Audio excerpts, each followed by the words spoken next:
वार और लैंडो ने कहा। उसके होठों से बर्फीली हवा के गुबार निकल रहे थे।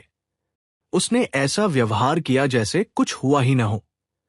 ये आदमी सचमुच डरावना है, लेकिन मैंने जेडस्किन का केवल पहला टियर ही अनलॉक किया है।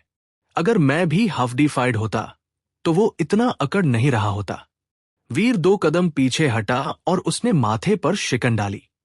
रुकने के बाद वीर के पास एक विचार आया। उसने एक बार फिर अपनी मुट्ठी में शक्ति जमा की, लेकिन इस बार उसने लैंडो पर एक बार पंच नहीं मारा। उसने एक निरंतर पंच, कंटिन्यूअस पंच किया, लेकिन शक्ति अत्यंत धीमी गति से जारी हुई। यह ऐसा था मानो वह एक घोंघे की तरह रेंग रही हो। अचानक वीर ने अनगिनत पंच किए। हर पंच की शक्ति एक लहर की तरह थी, और जैसे ही वे आगे बढ़े, वे एक साथ मिलकर एक भयानक बल बन गए। जैसे जैसे वीर हमला करता रहा, लहरें बढ़ती गई। डरावनी शक्तियां कई गुना बढ़ गई। यह ऐसा था जैसे अब लैंडो की ओर एक सुनामी बढ़ रही हो। चारों ओर बादलों का समुद्र वीर की लहरों से दूर धकेल दिया गया। उन्होंने एक बड़ा निर्वात क्षेत्र, वैक्यूम जोन, बनाया। लैंडो की ओर आने वाली डरावनी शक्ति आकाश गंगा में चलने वाली हवा की तरह थी। लैंडो की मांसपेशियां कस गई। उसके शरीर की मांसपेशियां ड्रैगन की कराहों से कराह रही थी।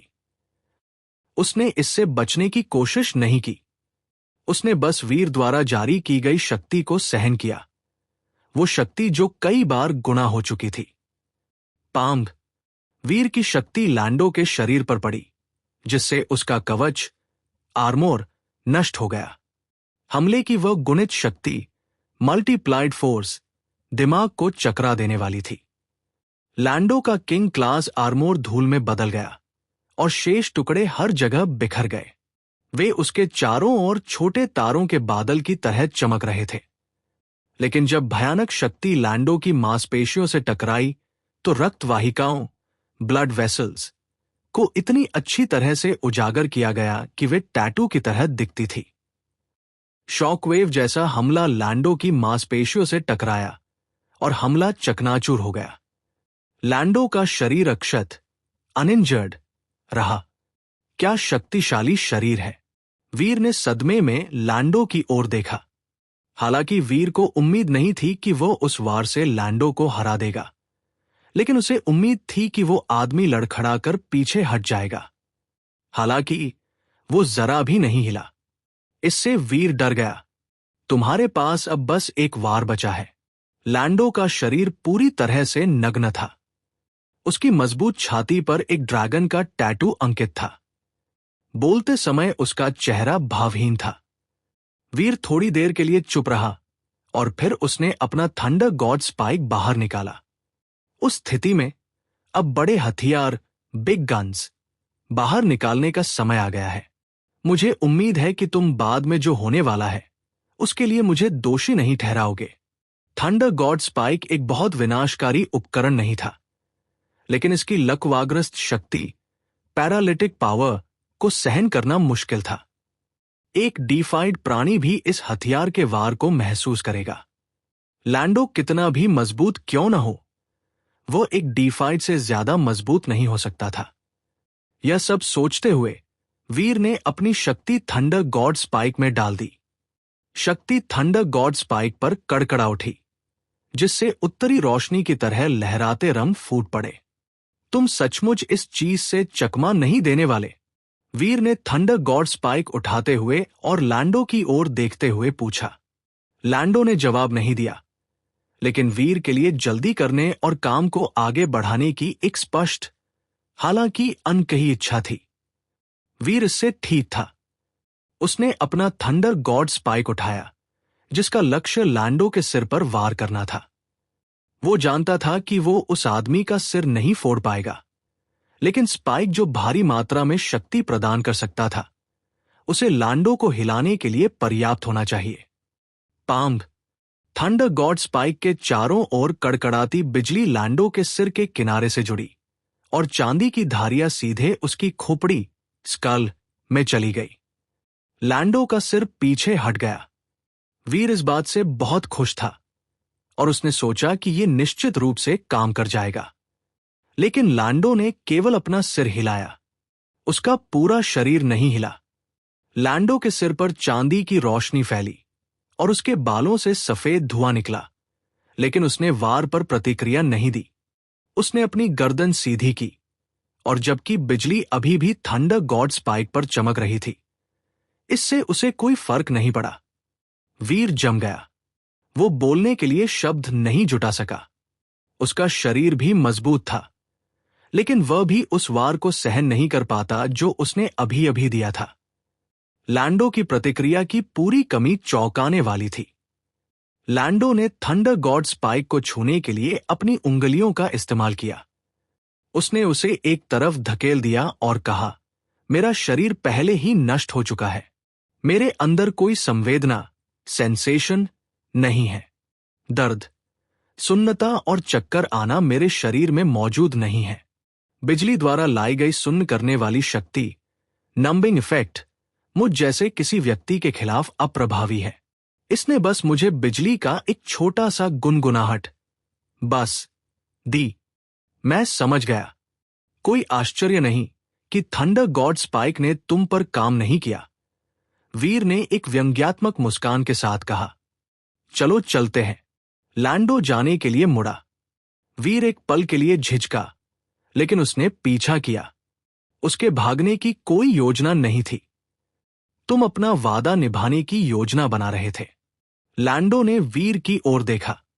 वास्तव में नहीं, लेकिन मैं जानता था कि तुमसे भागने की कोशिश करना व्यर्थ होगा। वीर ने अपने कंधे उचकाए।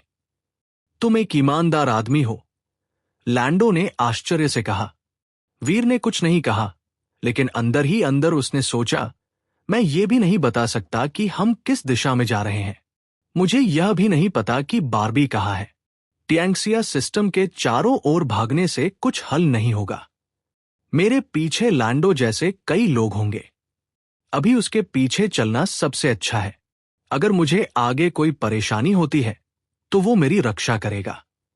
यह अभी के लिए एक बुरा विचार नहीं है। वीर लैंडो के पीछे चला गया। चूंकि ड्रैगन ने देखा कि वीर के भागने की संभावना नहीं थी, इसलिए उसने वीर को बांधा नहीं। वे बादलों के माध्यम से एक दिशा में उड़े जिसे वीर ने ऊपर कहा, और थोड़ी देर बाद उन्होंने अपने सामने लोगों का एक समूह देखा। लैंडो को देखकर लोगों ने चीख कर कहा, और जब उन्होंने वीर को देखा तो वे और भी चौंक गए। लैंडो, तुम वीर के साथ क्यों हो? किंग क्लास नेता ने लैंडो से पूछा। लैंडो ने उसे नजरअंदाज कर दिया और उड़ता रहा। किंग का चेहरा अपमान से लाल हो गया, लेकिन उसने लैंडो से शिकायत नहीं की। जो लोग लैंडो के रास्ते में थे, वे सब पीछे हट गए। उन्होंने उसके लिए एक रास्ता बनाया। एक भी व्यक्ति उसके रास्ते में खड़े होने की कोशिश नहीं कर रहा था। वे जानते थे कि ऐसा करना उचित नहीं था, लेकिन वीर इतना भाग्यशाली नहीं था। उसने लैंडो का पीछा करने की कोशिश की, लेकिन लोगों ने उसे घेर लिया, जिससे उसका रास्ता अवरुद्ध हो गया। उन्होंने स्पष्ट रूप से वीर को एक साथ नीचे ले जाने का इरादा किया। लैंडो, तुम इतनी तेजी से क्यों जा रहे हो? आओ और इन लोगों से निपटो। वे मुझे परेशान करने लगे हैं, वीर ने तिरस्कार के साथ कहा। लोग वीर को मारने की तैयारी कर रहे थे, लेकिन जब उन्होंने उसे ये कहते सुना तो वे चौंक गए। उन्होंने वीर और लैंडो के बीच नजरें घुमाई। वीर ने अभी अभी ऐसे बात की थी जैसे लैंडो उसका अधीनस्थ, सबॉर्डिनेट हो। उसके रास्ते में मत आना। लैंडो ने अपना सिर घुमाए बिना आज्ञा दी। पहली बार वीर को यह महसूस होने लगा कि लैंडो जीन यूनिवर्स के लोगों में कितना डर पैदा करता है। जिस क्षण उसने बात की, बाकी सभी वीर से पीछे हट गए। वीर बस और किंग्स के बगल से उड़ गया। वे सब बस उसे जाते हुए देखते रहे, उसे कुछ नहीं किया। हमें क्या करना चाहिए? वीर लैंडो के साथ क्यों है? एक किंग ने भ्रम के साथ अपने नेता से पूछा। लैंडो कितना भी मजबूत क्यों न हो, क्या वो एक सच्चे डीफाइट से ज्यादा मजबूत है? टैंक्सिया सिस्टम में आए सभी लोगों के साथ कोई ना कोई ऐसा जरूर होगा जो लैंडो से ज्यादा मजबूत हो। अगर हम इस खबर को जारी करते हैं तो हम हंगामे का फायदा उठा सकते हैं। नेता अंधेरे में हंसा। वीर ने लैंडो का पीछा करते हुए बादलों के समुद्र को पार किया। उनका सामना कई एलीट से हुआ जो वीर की तलाश में आए थे, लेकिन जब भी वे लैंडो को देखते तो वे उससे दूर हट जाते। कोई भी लैंडो के खिलाफ जाने की हिम्मत नहीं करता, खासकर आमने सामने। लेकिन वीर अभी भी कई आंखों का भार अपने ऊपर महसूस कर सकता था, और समय बीतने के साथ ये सनसनी धीरे धीरे बढ़ती गई। टैंक्सिया सिस्टम में तकनीकी गैजेट्स का कोई उपयोग नहीं था, लेकिन इसका मतलब ये नहीं था कि विभिन्न बाउंटी हंटर्स के पास उसे ट्रैक करने का कोई तरीका नहीं था। आंखों और वीडियो शक्तियों वाले कई लोग, खासकर ऐसे प्रतिभा वाले किंग्स, लैंडो और वीर को दसियों हजार मील दूर से देख सकते थे। लैंडो बस आगे उड़ता रहा, लेकिन अंततः वो अचानक रुक गया। वीर आगे कुछ अजीब महसूस कर सकता था। जैसे ही उसने आगे देखा, हरे बादलों के पीछे से कुछ परछाइयां, शैडोज उभरने लगी। आकृतियां सब एक जैसी दिखती थी। उनके पीछे से रसीले पैटर्न से सजे तितली के पंख फैले हुए थे। उनके गंजे सिरों पर 2 एंटीना लटके हुए थे, और उनके शरीर एक काले कीट कवच, ब्लैक बग आर्मोर में ढके हुए थे। ऐसे 6 लोग थे। उन्होंने अपने पंख फड़फड़ाए और लैंडो की ओर उड़ गए। वीर ने उन 6 को देखा, लेकिन वह एक को दूसरे से अलग नहीं कर सका। वे सब एक जैसे दिखते थे, और अपने समान कवच में वे 6 जुड़वा सेक्सट्यूप्लेट्स जैसे दिखते थे। हालांकि वीर उनकी अजीब उपस्थिति के आधार पर उन्हें कम आंकने जितना मूर्ख नहीं था। वे सभी 8वें या 9वें के किंग्स थे। उनमें से कुछ हवडीफाइड भी हो सकते थे। यह बात उनके लैंडो के सामने खड़े होने की हिम्मत से स्पष्ट हो गई थी कि वे विशिष्ट रूप से शक्तिशाली थे। साधारण किंग्स उसके रास्ते में बाधा डालने की हिम्मत नहीं करते थे। उनका नेतृत्व कर रहे अजीब आदमी ने कहा, लैंडो, कृपया 6 भाइयों के लिए एक उपकार करो। हम इसकी सराहना करेंगे। तुम लोग कौन हो? लैंडो ने आलस्य से पूछा, अपनी आंखें ऊपर उठाए बिना। तुम, सामने वाले अजीब आदमी ने गुस्से में फुफकारा। ठीक है, लैंडो, हम डिस्ट्रॉयड के किंग को सम्मान दिखाने जा रहे थे, लेकिन अगर तुम्हारी सचमुच मरने की इच्छा है तो बटरफ्लाई फेरी 6 किंग्स तुम्हें इसे पूरा करने में मदद कर सकते हैं। उसके बाद 6 अजीब लोगों ने अपने पंख फड़फड़ाए और लैंडो की ओर उड़ गए। तुम एक सुरक्षित जगह ढूंढो और बैठो। मेरा वहां थोड़ी देर इंतजार करो, लैंडो ने शांति से कहा। वीर ने आदेश सुना, और इसलिए वह बादलों के उस हिस्से से दूर उड़ गया। बटरफ्लाई फेरी 6 किंग्स ने वीर को जाते हुए देखा, लेकिन उन्होंने उसका पीछा नहीं किया क्योंकि लैंडो उन्हें देख रहा था।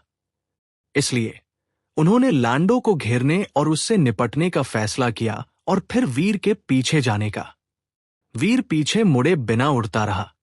बटरफ्लाई फेरी 6 किंग्स ने एक एरिया का इस्तेमाल किया, और उनकी पीठ पर तितली के पंख 6 अलग अलग रंगों से चमके। जब 6 एरियाज और 6 रंग उन सभी पर एक साथ आए, तो वह एक 6 रंग का एरिया बन गया। इसने लैंडो को अपनी परिधि के भीतर बंद कर दिया। पांग, लैंडो ने 6 रंग के एरिया पर मुक्का मारा, लेकिन उसके वार का कोई असर नहीं हुआ। वीर ने अपने कंधे पर नजर डाली और चौंक गया। 6 बटरफ्लाई फेरीज के सभी हवदीफाइड थे। इसमें अब कोई संदेह नहीं था। अब जब उन 6 ने अपने एरियाज को एक में मिला दिया था, तो उनके व्यक्तिगत एरियाज की क्षमता भी उस संख्या से कई गुना बढ़ गई होगी।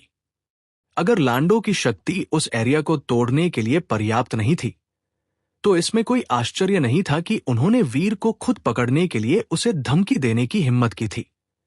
दूर से वीर ने एक बटरफ्लाई फेरी को यह कहते हुए सुना, लैंडो, तुम कितने भी मजबूत क्यों न हो, तुम हमारे बटरफ्लाई फेरी 6 किंग 6 फेरी एरिया में गिर गए हो। यह तुम्हें किसी भी दिशा में जाने से रोकेगा। लैंडो ने उनके शब्दों को नजरअंदाज कर दिया और बस अपने चारों ओर मुक्के फेंकना शुरू कर दिया। 6 फेरी एरिया थोड़ा कांपा, लेकिन ये झुका और टूटा नहीं। स्थिति देखकर वीर मुड़ा और भी तेजी से उड़ गया। वो मन ही मन सोच रहा था, ऐसा लगता है कि लैंडो शायद उन लोगों को कुछ समय के लिए नहीं मार पाएगा। मेरे भागने का ये सही मौका है। तुम्हारा इंतजार करो। मैं तुम्हारे मुझे फिर से पकड़ने का इंतजार करने के लिए बहुत होशियार हूं। अपने पीछे की स्थिति को नजरअंदाज करते हुए वीर भागने की कोशिश पर ध्यान केंद्रित किया। वो लैंडो से जितना हो सके उतना दूर जाना चाहता था। वो सिस्टम में कहा था, यह समझने के लिए उसने लैंडो का पर्याप्त समय तक पीछा किया था।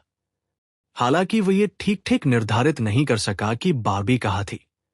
उसके पास एक मोटा मोटा विचार था कि वो शायद किस दिशा में गई होगी। हालांकि वीर सीधे बार्बी की दिशा में नहीं गया। उसने लंबा रास्ता लिया और चक्कर लगाकर गया। वो उन प्राणियों को हटाना चाहता था जो उसे पता था कि बादलों में छिपे हुए हैं, उसके हर कदम को देख रहे हैं।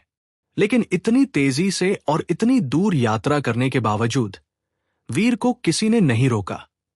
भागते समय उसने कुछ बार दिशाएं बदली, लेकिन फिर भी किसी ने उसे रोकने की कोशिश नहीं की। अजीब, कोई मेरा पीछा क्यों नहीं कर रहा है? वीर ने खुद से सोचा। फिर उसे आखिरकार समझ में आया, उसे देखने वाले लोग अभी भी लैंडो से डरे हुए थे। इस वजह से वे वीर को तब तक पकड़ने वाले नहीं थे जब तक कि वह लैंडो से काफी दूर नहीं भाग गया हो। इस बात का एहसास होने पर वीर ने अपनी पूंछों को हटाने की कोशिश करना बंद कर दिया। एक सीधी रेखा में जाते हुए उसने लैंडो के क्षेत्र को छोड़ने के लिए तेजी पकड़ ली। बेशक जब वीर लैंडो से काफी दूरी पर आ गया तो कुछ प्राणी ऐसे थे जो घात लगाकर हमला करने के प्रलोभन, टेम्पटेशन का विरोध नहीं कर सके। कई अलग अलग जातियों से आने वाले कुछ दर्जन किंग्स थे। वे एक बहुत ही असंगठित और विचित्र समूह थे। उनमें से किसी ने नहीं सोचा था कि वे व्यक्तिगत रूप से वीर को हरा सकते हैं। इसलिए उन्होंने एक अस्थायी गठबंधन, टेम्पररी अलायंस, बना लिया था। वीर ने उनकी ओर देखा और उसने देखा कि वे वही किंग्स नहीं थे जिनसे उसका पहले सामना हुआ था। पहले वाला किंग्स का समूह महज कुछ साधारण लोग थे। उनके पास केवल संख्या थी, लगभग 100 और कुछ नहीं। इस समूह में केवल 20 या 30 लोग थे। उनमें से 3 हफ्डीफाइड थे और ऐसा लग रहा था कि वे अस्थायी गठबंधन के नेता थे। एक हफ्डीफाइड नेता ने वीर से कहा, वीर, तुम्हें बस आत्मसमर्पण कर देना चाहिए। हमें तुम्हें चोट पहुंचाने के लिए मजबूर मत करो। वीर ने एक शब्द भी नहीं कहा। इसके बजाय उसने उनकी ओर एक तेज मुक्का भेजकर जवाब दिया। वो मन ही मन सोच रहा था, तुम खुद को क्या समझते हो? फर्नांडो, तुम्हें डर है कि तुम मुझे चोट पहुंचा सकते हो। सबसे पहले तुम्हें मुझे चोट पहुंचाने की क्षमता होनी चाहिए। वीर को हिलते हुए देखकर हफ्डीफाइड ने अचानक चिल्लाया, बॉस, शुरू करो। वीर को अजीब लगा। उसे नहीं पता था कि उस आदमी का क्या मतलब है। वह रुक गया और दूसरे हफ्डीफाइड की ओर देखा। यह हफ्डीफाइड काले बाघ जैसा दिखता था। उसने आवाज सुनी और दहाड़ लगाई। एक काला एरिया जारी किया। यह जल तत्व, एलिमेंट ऑफ वाटर, के अनुरूप लग रहा था। वीर जल तत्व एरिया से नहीं डरता था क्योंकि उसके पास ओरिजिनल वाटर किंग बॉडी था। वो अपने फायदे के लिए पानी का उपयोग कर सकता था। पानी उसे चोट नहीं पहुंचाएगा। वीर का पंच हफ्डीफाइड के चेहरे तक पहुंचने से पहले काला एरिया उसके चारों ओर छा गया। अन्य 30 किंग्स ने भी अपने अपने एरियाज का इस्तेमाल किया। उनके पास हर तरह के एरियाज थे, लेकिन जब वे काले बाघ के एरिया के ऊपर छा गए तो काले एरिया ने उन्हें समाहित कर लिया। काला एरिया गहरा होता गया और इसने अचानक वीर को ऐसा महसूस कराया जैसे वह एक अंतहीन गड्ढे में गिर गया हो। उसने अपने हाथों से बाहर पहुंचने की कोशिश की, लेकिन वह अब अपनी उंगलियां नहीं देख सकता था। यह जल एरिया नहीं है। वीर हैरान था। अंधेरे एरिया ने अन्य किंग्स के एरियाज को समाहित कर लिया और फिर ये एक विशाल काली वस्तु बन गया जो एक अंडे जैसा दिखता था। जब काले बाघ ने अपनी शक्ति जमा की तो वो काली वस्तु सिकुड़ गई, छोटी और छोटी होती गई। हालांकि उसके भीतर का अंधेरा घना होता गया। अंधेरा वीर पर दबाव डालते हुए एक तरल लिक्विड जैसा महसूस होने लगा। उसका शरीर उससे गुजर सकता था, लेकिन जब अंधेरा गहरा हो गया तो किसी चीज ने उसकी गति का विरोध करना शुरू कर दिया। यह ऐसा था जैसे वह सीमेंट के अंदर था जो ठोस सॉलिड होता जा रहा था। जल्द ही उसका शरीर फंस गया और वो अब हिल नहीं सका। काले बाघ की एरिया शक्ति के तहत एक 3 मीटर लंबा अंडे जैसा वस्तु बना और उसने वीर को फंसा लिया। वीर ने अपने जेडस्किन को तैनात करने और काले एरिया को तोड़ने की कोशिश की, लेकिन उसने देखा कि उसे ढकने वाला अंधेरा जितना डरावना था उतना ही ठोस भी था। वो बिल्कुल भी हिल नहीं सकता था। यह एरिया क्या है? वीर को अजीब लगा, लेकिन वह चिंतित नहीं था। एरिया दूसरों के एरियाज को अपनी शक्ति बढ़ाने के लिए समाहित करता हुआ प्रतीत होता था, लेकिन यह वास्तव में कोई नुकसान नहीं पहुंचाता था। ऐसा लगता था कि यह केवल उसे अंधेरे में फंसाता है। अगर वीर सचमुच जाना चाहता तो वह अंधेरे से भागने के लिए अपने सुपर गॉड स्पिरिट बॉडी का उपयोग कर सकता था। वह अंधेरा कितना भी ठोस क्यों न हो, वो उसे स्थायी रूप से बांध नहीं सकता था। क्या हुआ वीर? अब इतना अकड़ नहीं। किंग्स सब एक साथ जोर से हंसे। अंधेरा एरिया ठोस हो सकता था, लेकिन यह ध्वनि से अछूता, इंसुलेटेड नहीं था। वीर उन्हें जो कह रहे थे वो स्पष्ट रूप से सुन सकता था। यह एरिया बुरा नहीं है। इसका नाम क्या है? वीर ने पूछा। किंग्स ने उसका सवाल सुना और जिस हफ्डी फाइट से वीर ने पहले बात की थी, उसने कहा, यह बिग स्काई किंग का black big sky king area है। इसने तुम्हें अंदर फंसाने के लिए हमारे 20 किंग एरिया की शक्तियों को समाहित कर लिया है, और यह सिर्फ तुम पर ही काम नहीं करता है। अगर लैंडो यहां होता तो हमने उसे भी तुम्हारे साथ इसमें बंद कर दिया होता।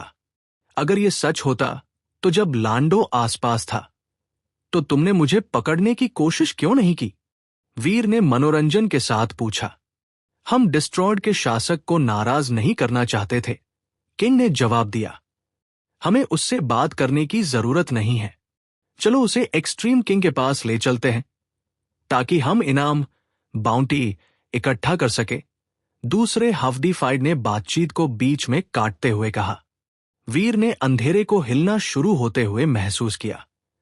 वह जानता था कि किंग्स टियांगसिया सिस्टम से गुजर रहे थे और अंधेरे एरिया को अपने साथ खींच रहे थे।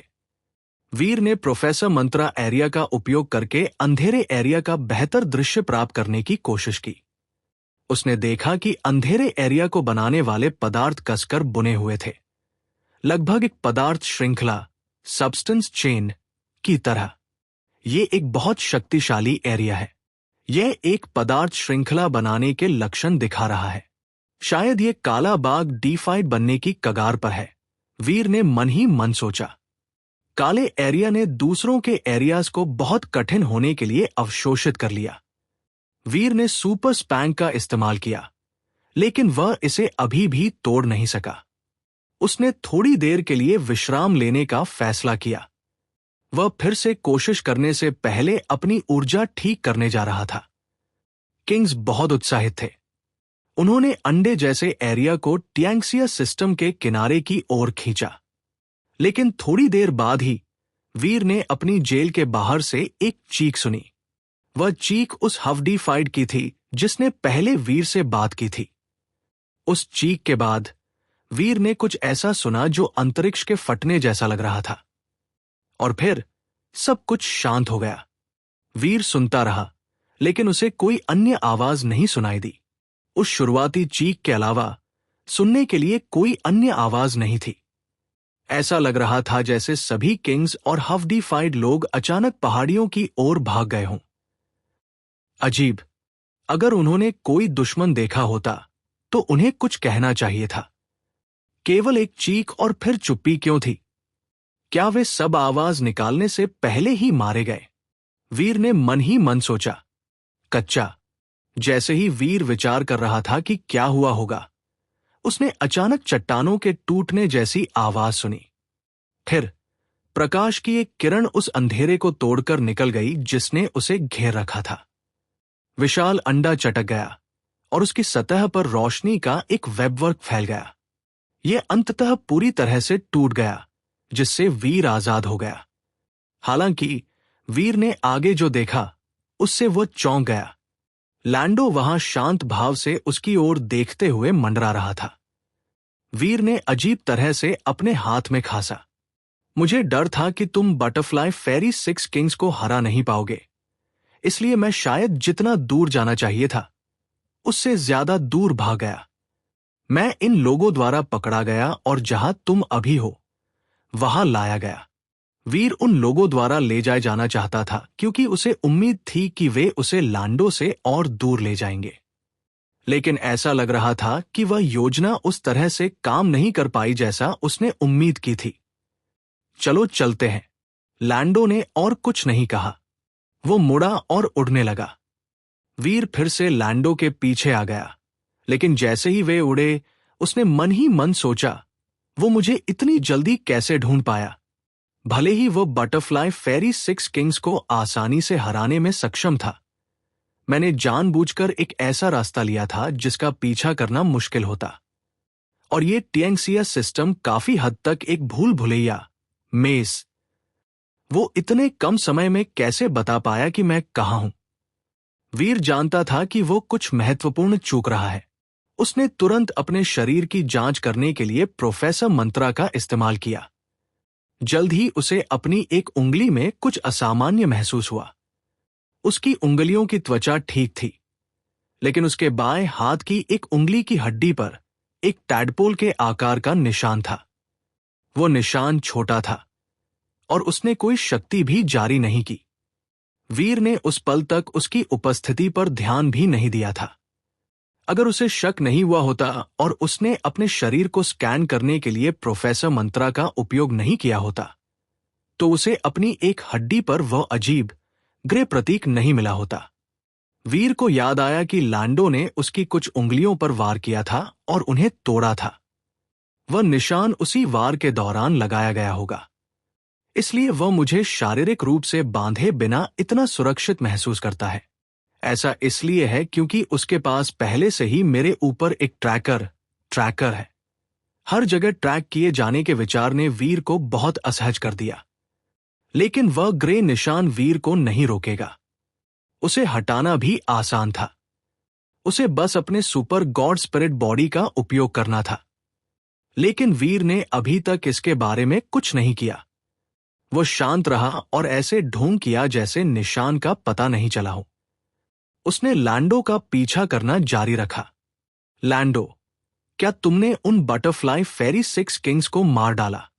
वीर ने लैंडो के बगल में उड़ते हुए पूछा। लैंडो ने धीरे से कहा, मैं कसाई बुचर नहीं हूं। जब जरूरी न हो तो मैं नहीं मारता। तो तुम्हारे गुरु मास्टर के बारे में क्या? तुम्हें उन्हें मारने का कोई कारण तो रहा होगा? वीर ने पूछताछ की। लैंडो के चेहरे पर भावना की एक चमक आई, लेकिन यह जल्द ही सामान्य हो गई। उसी ठंडे स्वर में उसने कहा, यह तुम्हारे काम की बात नहीं है, तो कुछ ऐसा कहो जो मेरे काम की बात हो। तुम मुझे एक्सट्रीम किंग के पास क्यों ले जा रहे हो? मुझे नहीं लगता था कि तुम जैसे किसी व्यक्ति को इनाम की परवाह होगी। वीर ने कहा, एक तलवार है।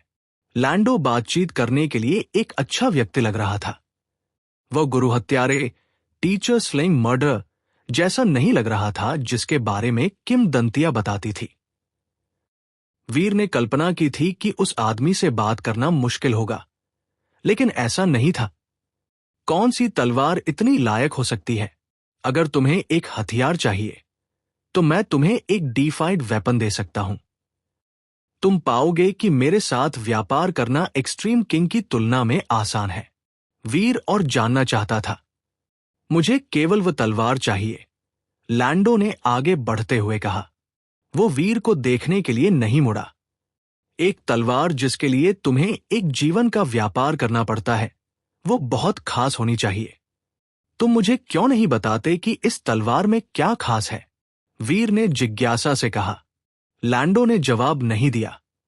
यह स्पष्ट था कि उसका वीर को उस तलवार के बारे में और कुछ भी बताने का कोई इरादा नहीं था जो वो इतनी बुरी तरह से चाहता था।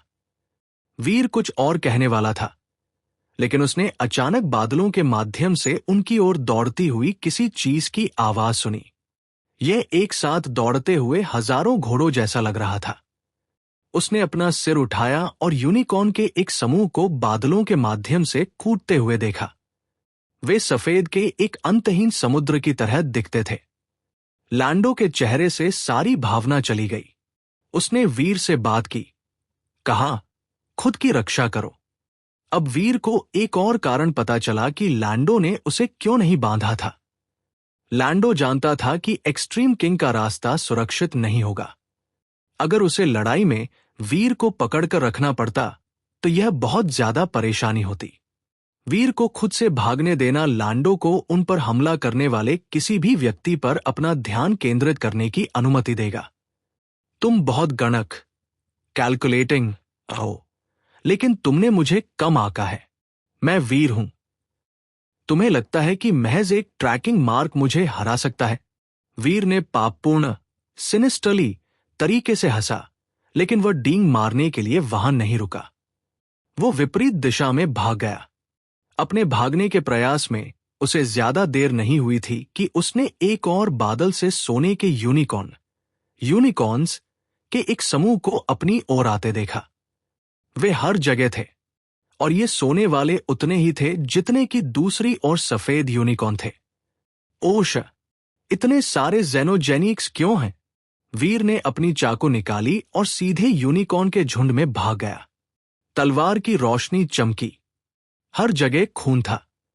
उसने तुरंत कुछ यूनिकॉर्न को मार डाला। ज़ेनोजेनी एक ड्यूक का शिकार किया गया। ज़ेनोजेनी एक जीन मिला। वे सचमुच ज़ेनोजेनिक्स हैं। वीर ने यूनिकॉर्न के विशाल झुंड से गुजरना जारी रखा, उन्हें मारते हुए आगे बढ़ा। उसकी गोस टीथ नाइफ ने उन्हें गेहूं के खेत में दरांती साइथ की तरह काट दिया। लेकिन वह गेहूं नहीं काट रहा था, वह जीवन काट रहा था। यूनिकॉर्न ढील नहीं दे रहे थे। वीर काटता और चीरता रहा, और खून उसके चारों ओर छलक स्प्लैश्ड गया। उसने कुछ ही समय में अनगिनत यूनिकॉर्न को मार डाला। वीर ने अचानक एक लंबी चीख सुनी। एक चमकता हुआ यूनिकॉर्न झुंड से बाहर निकला। यह साधारण सोने के यूनिकॉर्न से 2 गुना बड़ा था, और उसका सींग भी शुद्ध सोना था। वो वीर की ओर गरजता हुआ आ रहा था, और दौड़ते समय उसका शरीर उसके चारों ओर के अंतरिक्ष को तनावग्रस्त स्ट्रेन करता हुआ प्रतीत हो रहा था। वीर ने यूनिकॉर्न के सींग पर वार किया। ब्लेड और सींग एक धातु की चीख के साथ टकराए। वीर रुकने से पहले कुछ 100 मीटर दूर बाउंस हो गया। वीर के फिर से स्थिर होने से पहले उसने एक और यूनिकॉर्न को अपनी ओर आते देखा।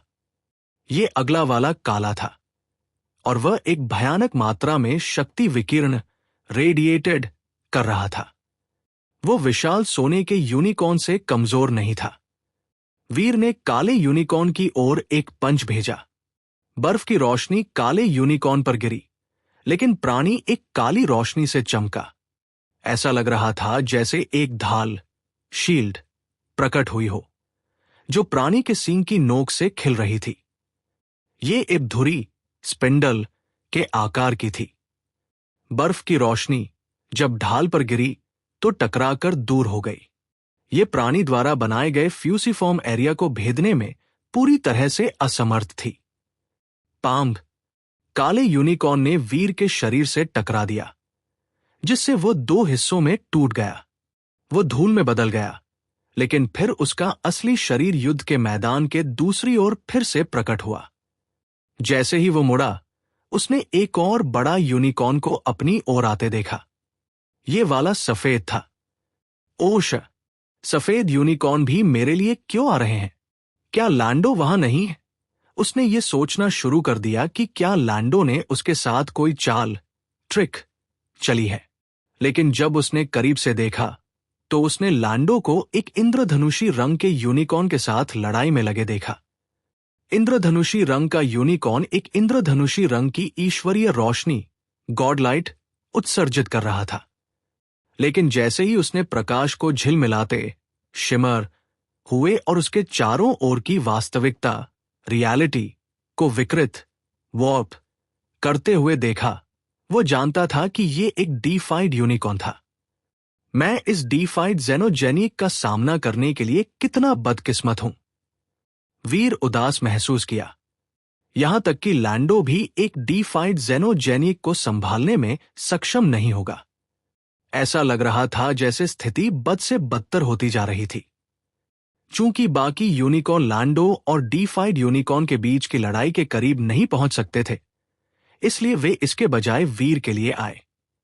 वीर का सामना पहले ही 4 हाफ डीफाइड यूनिकॉर्न से हो चुका था और अब उसके पीछे कमजोर यूनिकॉर्न का एक पूरा समुद्र आ रहा था। अगर वीर लड़ने के लिए रुकता तो वो यूनिकॉर्न को एक एक करके मारने के लिए लाइन में लगा देता, तब भी वो अपने हाथ को ठूंक नब्ज तक घिस लेता। जब एक लाल यूनिकॉर्न भी उसकी ओर दौड़ने लगा तो वीर को एक विचार आया। उसकी बाएं आंख लाल रंग से चमकी। वो एक खूनी परछाई, ब्लडी शैडो में बदल गया और लाल यूनिकॉर्न की आंखों में कूद गया। पलक झपकते ही अपने लक्ष्य को खो देने से सभी यूनिकॉर्न चौंक गए और भ्रमित हो गए। उन्होंने चारों ओर देखा, वीर को ढूंढने की कोशिश की, लेकिन उनमें से कोई भी ये पता नहीं लगा सका कि वह कहां चला गया था। वीर लाल यूनिकॉर्न की आंख में नहीं रुका। उसने तुरंत खुद को एक और यूनिकॉर्न की आंख में टेलीपोर्ट कर दिया। वो यूनिकॉर्न के झुंड के माध्यम से उछलता रहा, 1 सेकंड से ज्यादा किसी विशेष मेजबान में नहीं रुका। हालांकि 4 यूनिकॉर्न हाफ डीफाइड थे, वीर वास्तव में उनसे डरा नहीं था। जिस बात ने उसे अशांत कर दिया वो थी यूनिकॉर्न के आने का अजीब समय। वीर को लगा जैसे यहां बड़ी शक्तियां काम कर रही हैं, जिन शक्तियों की उसने अभी तक पहचान नहीं की थी। वह जानवरों की आंखों के बीच झिलमिलाता, फ्लिकरिंग रहा। ऐसा करके वो युद्ध के मैदान के किनारे तक अपना रास्ता बनाने में सक्षम था। चलते समय उसने यूनिकॉर्न पर नजर रखी, ये जानने की कोशिश की कि उनके अचानक हमले ने उन्हें क्या प्रेरित किया। लेकिन उसने अभी भी कुछ भी असामान्य, आउट ऑफ प्लेस नहीं देखा था। क्या मैंने ओवरथिंक किया? मुझे लगता है कि उनका हमला कुल मिलाकर एक अच्छी चीज थी। कम से कम इस तरह से मैं लैंडो से भाग सकता हूं। वह अभी भी उस डीफाइड यूनिकॉर्न और बाकी सभी से लड़ने की कोशिश कर रहा है। मुझे नहीं लगता कि वो सफल होगा। भले ही वह बाहर निकल जाए, वो मुझे फिर से पकड़ नहीं पाएगा, वीर ने सोचा। इस समय तक वो यूनिकॉर्न की भीड़ के किनारे तक पहुंच चुका था। वह सबसे दूर वाले की आंख से बाहर आया और किसी का ध्यान दिए बिना उड़ने की कोशिश की। पाम्ब! वीर को ऐसा लगा जैसे वह स्टील बोर्ड में सीधे मुंह के बल दौड़ गया हो। वह पीछे हट गया, उसकी नाक से खून बह रहा था। ये क्या है? वीर ने आगे देखा लेकिन वह कुछ नहीं देख सका। उसने अपनी टक्कर वाली किसी भी चीज को छूने के लिए अपना हाथ बढ़ाया और उसे एहसास हुआ कि यह किसी प्रकार की अदृश्य ढाल, इनविजिबल शील्ड थी। यहां कुछ गड़बड़ है। वीर ने अदृश्य ढाल को छुआ। उसका शरीर कुछ 100 मील ऊपर उड़ गया, लेकिन उसके हाथ ढाल के संपर्क में रहे। इसका कोई अंत नहीं था। वीर ने एक और 1000 मील की यात्रा की, लेकिन इस बात का कोई संकेत नहीं था कि अदृश्य ढाल जल्द ही समाप्त हो जाएगी। उसे कोई अंदाजा नहीं था कि ये कितनी दूर तक गई थी। ये क्या है? ये कौन कर रहा है? वीर हैरान था। अगर उस ढाल ने पूरे युद्ध के मैदान को कवर कर लिया था, तो इसका मतलब था कि इस लड़ाई में तार खींचने, पुलिंग स्ट्रिंग्स वाला एक अतिरिक्त डीफाइड प्राणी होना चाहिए। केवल उस स्तर का कोई व्यक्ति ही इतनी मजबूत और बड़ी ढाल बना सकता था। वीर ने अपना प्रोफेसर मंत्रा खोला और अदृश्य ढाल के बारे में अधिक जानकारी प्राप्त करने के लिए अपनी दाहिनी आंख में बैंगनी तितली, पर्पल बटरफ्लाई का इस्तेमाल किया। उसने तुरंत देखा कि उसकी राह को बाधित प्रोहिबिटिंग करने वाली चीज एक अदृश्य पदार्थ श्रृंखला की दीवार इनविजिबल सब्सटेंस चेन वॉल थी। उसने आगे देखा और देखा कि दीवार ने पूरे क्षेत्र को घेर लिया था। इसका कोई अंत नहीं था। इस सब के पीछे सचमुच एक डीफाइड एलीट है। वीर ने गहरी सांस ली। वह समझ नहीं पाया कि डीफाइड एलीट ने खुद को प्रकट क्यों नहीं किया और क्यों नहीं लड़ा। वह केवल इतना जानता था कि डीफाइड ने युद्ध के मैदान को लॉक कर दिया था और अब वीर भाग नहीं सकता था। अचानक वीर की बाएं उंगली गर्म हो गई। उसकी उंगली से ग्रे रोशनी की एक किरण निकली जो उसकी एक मेटाकार्पल पर रंगे हुए प्रतीक सिंबल से चमक रही थी। निशान उसकी उंगली से धुंधला होता हुआ प्रतीत हुआ और ग्रे रोशनी ने उसके सामने लैंडो की छवि बनाई। भागना बंद करो। इस जगह को एक डीफाइड एलीट ने लॉक कर दिया है। हमें यहां हर जेनोजेनिक को मारने की जरूरत है, अन्यथा हम मर जाएंगे। उस निशान ने कहा जो लैंडो की परछाई में बदल गया था। क्यों? वीर ने माथे पर शिकन डाली। कोई क्यों नहीं है। हमारे पास सरल रूप से कोई अन्य विकल्प होने के लिए हम पर्याप्त मजबूत नहीं हैं। मुझे यह पसंद नहीं हो सकता है, लेकिन कोई अभी हमें शतरंज के मोहरों के रूप में उपयोग कर रहा है। लैंडो की परछाई धीरे धीरे गायब हो गई। ऐसा लगा जैसे शक्ति बुझ गई हो। लैंडो ने वीर को पट्टे लीश पर रखने के लिए निशान लगाया था, लेकिन अब उसने बस निशान को फाड़ दिया था। यह वीर को बताता था कि वे कितनी गंभीर स्थिति में थे। लैंडो धोखा ब्लफिंग नहीं दे रहा था। वीर को वहां मंडराते हुए ज्यादा देर नहीं हुई थी जब यूनिकॉर्न के झुंड ने उसे फिर से ढूंढ लिया। वे एक पागल भीड़ में उसकी ओर दौड़े। वीर ने इस बार अपनी ब्लड आई इविल गॉड शक्ति का उपयोग नहीं किया।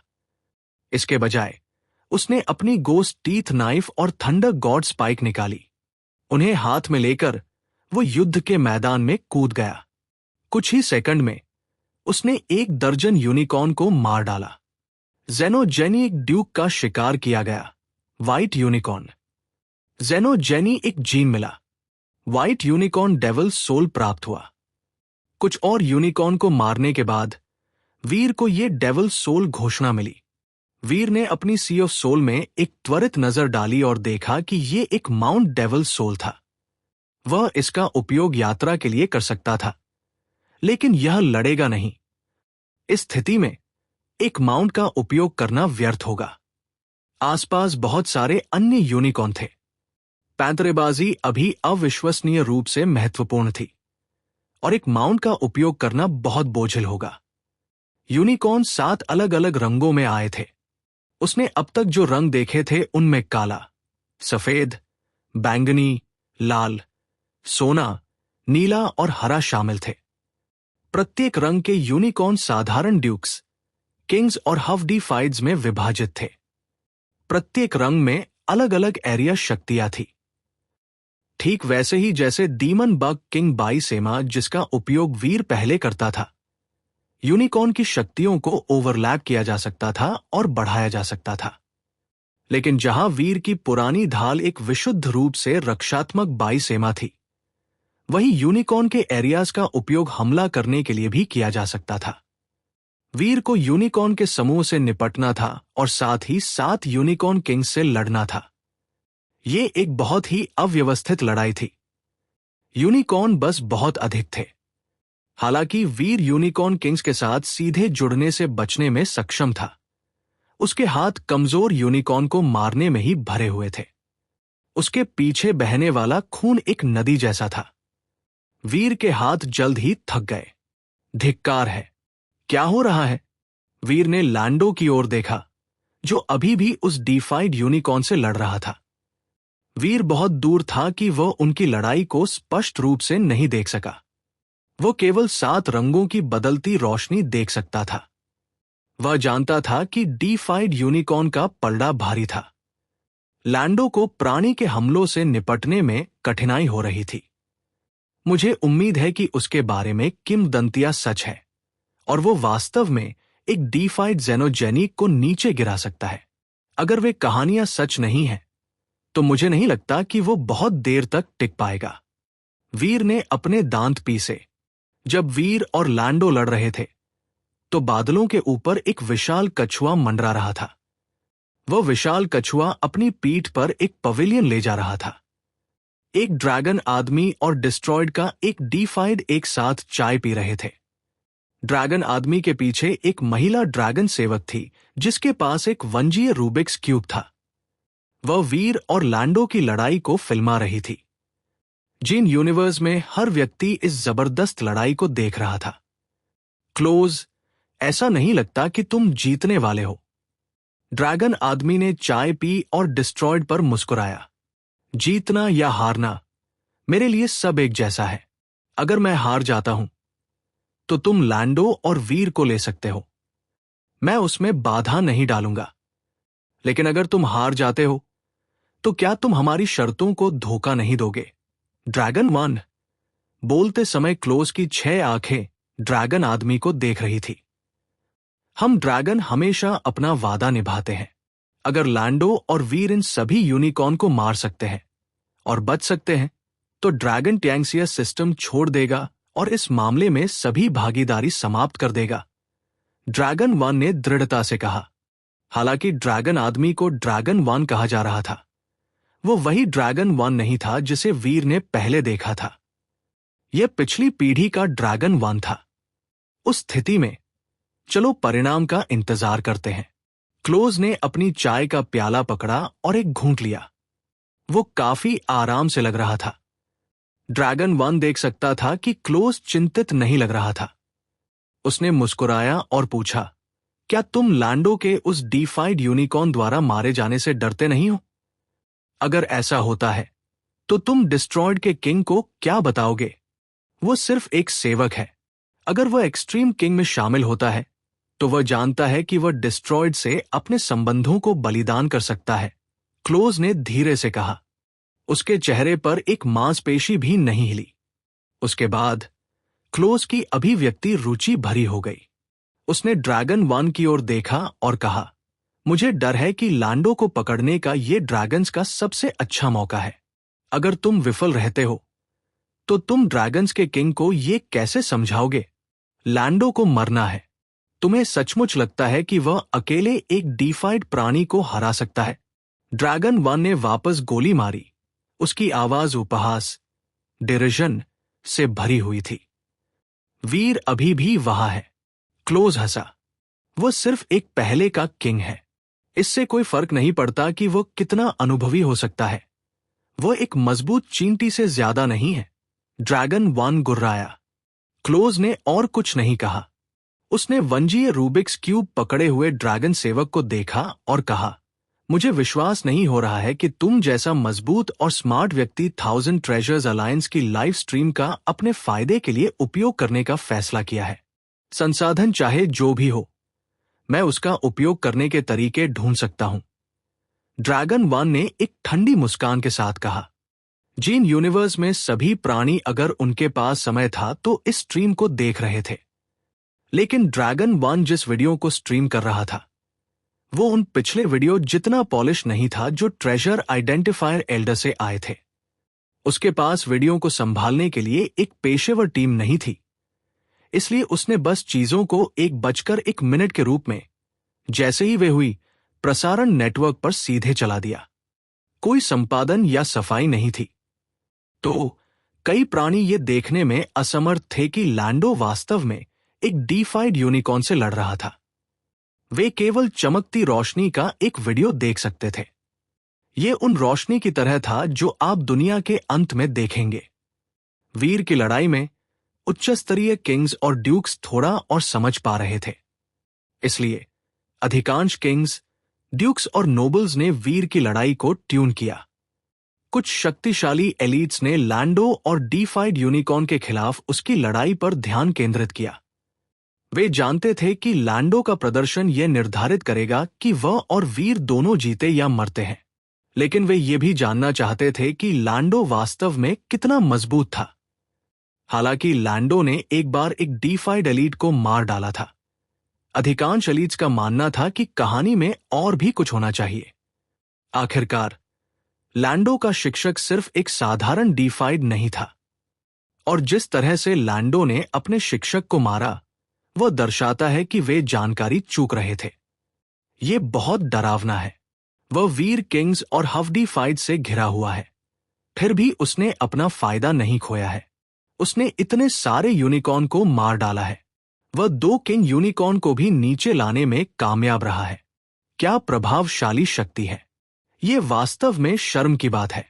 अगर वह एक एक्सट्रीम किंग प्रिंस को मारने के लिए लापरवाह नहीं होता तो वह पूरे ब्रह्मांड में प्रसिद्ध हो सकता था।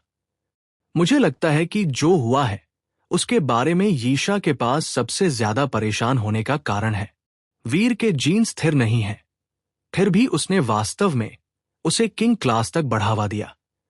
मैं कल्पना नहीं कर सकता कि ऐसा करने के लिए उस पर कितने संसाधन और कितना प्रयास खर्च किया गया था। लेकिन अब ये सब चला गया। हमें यह भी नहीं पता कि वीर ने जो किया है वो उसे प्रभावित करेगा या नहीं। यीशा स्मार्ट है। जब वीर को अर्जुन मुलेले का डीफाइड फेदर मिला तो कई सामान्य एलीट्स उसे गोद लेना चाहते थे, लेकिन यीशा ही थी जिसने उसे लिया और उसे किंग क्लास तक बढ़ाया। किसी को उम्मीद नहीं थी कि किंग तक पहुंचने पर वीर इतना मजबूत हो जाएगा। मुझे शर्त है कि वे अन्य एलीट्स अब वास्तव में पछतावा करते हैं। वे किस बात का पछतावा कर रहे होंगे? वो कितना भी मजबूत क्यों न हो, वो सिर्फ एक किंग है। एक डीफाइड भी इस तरह की दुर्दशा से बाहर नहीं निकल सकता। किंग की तो बात ही छोड़ दें। हत्या, पागलपन से हत्या। वीर को नहीं पता था कि उसने अब तक कितने यूनिकॉर्न को मार डाला है, लेकिन इतनी ज्यादा मौत बांटने के बाद ऐसा लगा जैसे उसकी दृष्टि पर एक धुंधली लाल परत बन गई है। कच्चा, एक किंग क्लास काले यूनिकॉर्न का सिर वीर द्वारा काट दिया गया। जैसे ही कटे हुए सिर से खून बह निकला, वीर ने उसमें एक हाथ डाला और एक क्रिस्टल निकाला। उसने उसे अपने मुंह में डाल दिया। यह किंग क्लास यूनिकॉर्न का जेनोजेनिक जीन था। वीर ने तुरंत उसे निगल लिया और परिष्कृत कर लिया। जीन ने उसके किंग क्लास जीन्स को भर दिया और उसकी ऊर्जा को बहाल कर दिया। इतने सारे दुश्मनों को मारने के बाद उसने अपनी बहुत सारी ताकत खो दी थी। वो अपनी शक्ति को तेजी से ठीक करने के लिए अपने प्रोफेसर मंत्रा आर्मों का उपयोग नहीं कर सका, इसलिए उसने अंतरिक्ष से ही शक्ति को अवशोषित किया। लेकिन तब भी ये इस तरह की लड़ाई में उसे कायम सस्टेन रखने के लिए पर्याप्त नहीं था। इसके बजाय वीर ने किंग क्लास जीन को तेजी से परिष्कृत करने के लिए कंज्यूम का उपयोग किया। शक्ति ने वीर को खेल में बनाए रखा। अगर उसने ऐसा नहीं किया होता तो वो अब तक गिर चुका होता। टैंक्सिया सिस्टम का पूरा बादलों का दृश्य खून से रंग गया था। यूनिकॉर्न को मौत का कोई डर नहीं था, और यह विशेष रूप से 7 यूनिकॉर्न किंग्स के लिए सच था। वे सभी गॉडलाइट्स का उपयोग करते थे, और उनके द्वारा उत्पादित इंद्रधनुषी एरिया वीर के लिए बहुत परेशानी पैदा कर रहा था, क्योंकि वीर के पास blood I evil God devil soul था। अगर वो खुद को खतरे में पाता तो वह यूनिकॉर्न में से किसी एक की आंखों में खुद को स्थानांतरित ट्रांसपोर्ट कर सकता था। अगर उसने हर थोड़ी देर में ऐसा नहीं किया होता तो वह पहले ही 7 यूनिकॉर्न किंग्स द्वारा बेच दिया गया होता। वीर ने 7 यूनिकॉर्न किंग्स की आंखों में कूदने की कोशिश की थी। वो उनकी आंखों के अंदर से उन पर हमला करना चाहता था, ये देखने के लिए कि क्या वो उन्हें भीतर से मार सकता है। लेकिन 7 यूनिकॉर्न किंग्स की आंखें खास थी। प्रत्येक यूनिकॉर्न किंग की आंखें एक अलग रंग की थी, और उनकी पुतलियों, परितारिकाओं या यहां तक कि उनकी आंखों के सफेद भाग को देखना असंभव था। उनकी मल्टी कलर्ड आंखों में कुछ ऐसा था जो उन्हें वीर की छवि को प्रतिबिंबित करने से रोकता था। इसलिए वह उन पर अपनी blood I evil God devil soul का उपयोग नहीं कर सका। 7 हफ्डीफाइड्स अब उस पर हमला कर रहे थे। एक साधारण किंग को उनकी इंद्रधनुषी रंग की शक्ति से बहुत पहले ही मार दिया गया होता। वीर blood I evil God devil soul पर निर्भर था, और इस तरह वह चोट खाए बिना इतने लंबे समय तक टिक पाया था। वीर के एक और किंग क्लास जीन का उपभोग करने के बाद उसके सिर में अचानक एक अजीब घोषणा चली। किंग क्लास जीन्स 100 तक पहुंच गए हैं। बैटल बॉडी एरिया विकास के लिए तैयार है। वीर मुस्कुराया। उसने पहले भी कई किंग क्लास जीन्स को अवशोषित किया था और उन अंतिम कुछ को अवशोषित करने के बाद उसकी संग्रहित राशि अब 100 तक पहुंच गई थी। यह वैसा ही था जैसा उसने उम्मीद की थी। 100 किंग क्लास जीन्स उसके एरिया के स्तर को 1 से बढ़ा सकते थे। बिना किसी झिझक के वीर ने अपने जेडस्किन एरिया का स्तर बढ़ाने का विकल्प चुना। वो अपने प्रोफेसर मंत्रा एरिया का उपयोग नहीं कर सका जब तक कि वह डॉलर की पहचान का उपयोग नहीं कर रहा था, इसलिए जेडस्किन उसकी प्राथमिक शक्ति बन गई थी। वीर ने अपने जेडस्किन एरिया का स्तर बढ़ाने के लिए जीन्स का उपयोग किया और जब उसने ऐसा किया तो उसके मांस और हड्डियों के माध्यम से एक ठंडा एहसास प्रवाहित हुआ। ये ऐसा था जैसे उसका शरीर एक सूखी नदी का किनारा था और उसमें अचानक फिर से पानी बह रहा था। उसके जीन्स के संशोधन के बाद उसकी कोशिकाएं, सेल्स बदलना शुरू हो गई, जिससे वीर का शरीर चमक उठा। वो एकदम सही लग रहा था, जैसे कोई नवजात देवता। लड़ाई ने वीर को थका दिया था, लेकिन अब वो अपने सर्वश्रेष्ठ आकार में था। नहीं, वो अपने सर्वश्रेष्ठ आकार से भी बेहतर कर रहा था। पांग, एक बर्फीली रोशनी ने गोस्ट टीथ नाइफ को ढक लिया। यह एक किंग यूनिकॉर्न के सिर पर नीचे आई और इसने तीसरे के किंग और उसके एरिया को आधे में काट दिया। वीर ने अपने आसपास सब कुछ मारना शुरू कर दिया। ऐसा लगा जैसे वो भेड़ों के झुंड में था। जब उसकी चाकू की रोशनी चमकी तो कई यूनिकॉर्न एक पल में मर गए। उसने लड़ाई के दौरान अपने एरिया लेवल को बढ़ाया। सभी जाति एलीट्स जम गए। अगर कोई लड़ाका अपने किंग एरिया को बढ़ाता है तो इस प्रक्रिया के दौरान उसकी व्यक्तिगत शक्ति संक्षेप में कम हो जाती है। एक एरिया का स्तर बढ़ाना किसी की कोशिकाओं के विकास को उत्प्रेरित करने के लिए किसी के जीन्स को संशोधित करता है। यह बदलाव चल रहा होता है तब शरीर थोड़ा कमजोर हो जाता है और हालांकि ये जानलेवा नहीं होता है, फिर भी ऐसी प्रक्रिया से गुजरते समय एक सुरक्षित और निश्चित स्थान चुनना सबसे अच्छा होता है। दुर्घटनाओं से सबसे अच्छा बचा जाता है। एक ही समय में एक एरिया का स्तर बढ़ाते हुए लड़ने का विचार सीधे हास्यास्पद था। वीर के एरिया का विकास बहुत तेज हुआ था। अधिकांश परिवर्तन सेकंडों के भीतर हुए। उस गति से विकसित होना जीन यूनिवर्स में असामान्य नहीं था, लेकिन यह आमतौर पर केवल प्रिमिटिव क्रीचर्स के साथ होता था। एक आदिम प्राणी के जीन्स में अज्ञात संभावनाएं थी और एक बाहरी बल के प्रभाव में वे तेजी से विकसित हो सकते थे। प्राणी का स्तर जितना ऊंचा होता था, उसके जीन्स उतने ही ठोस होते थे।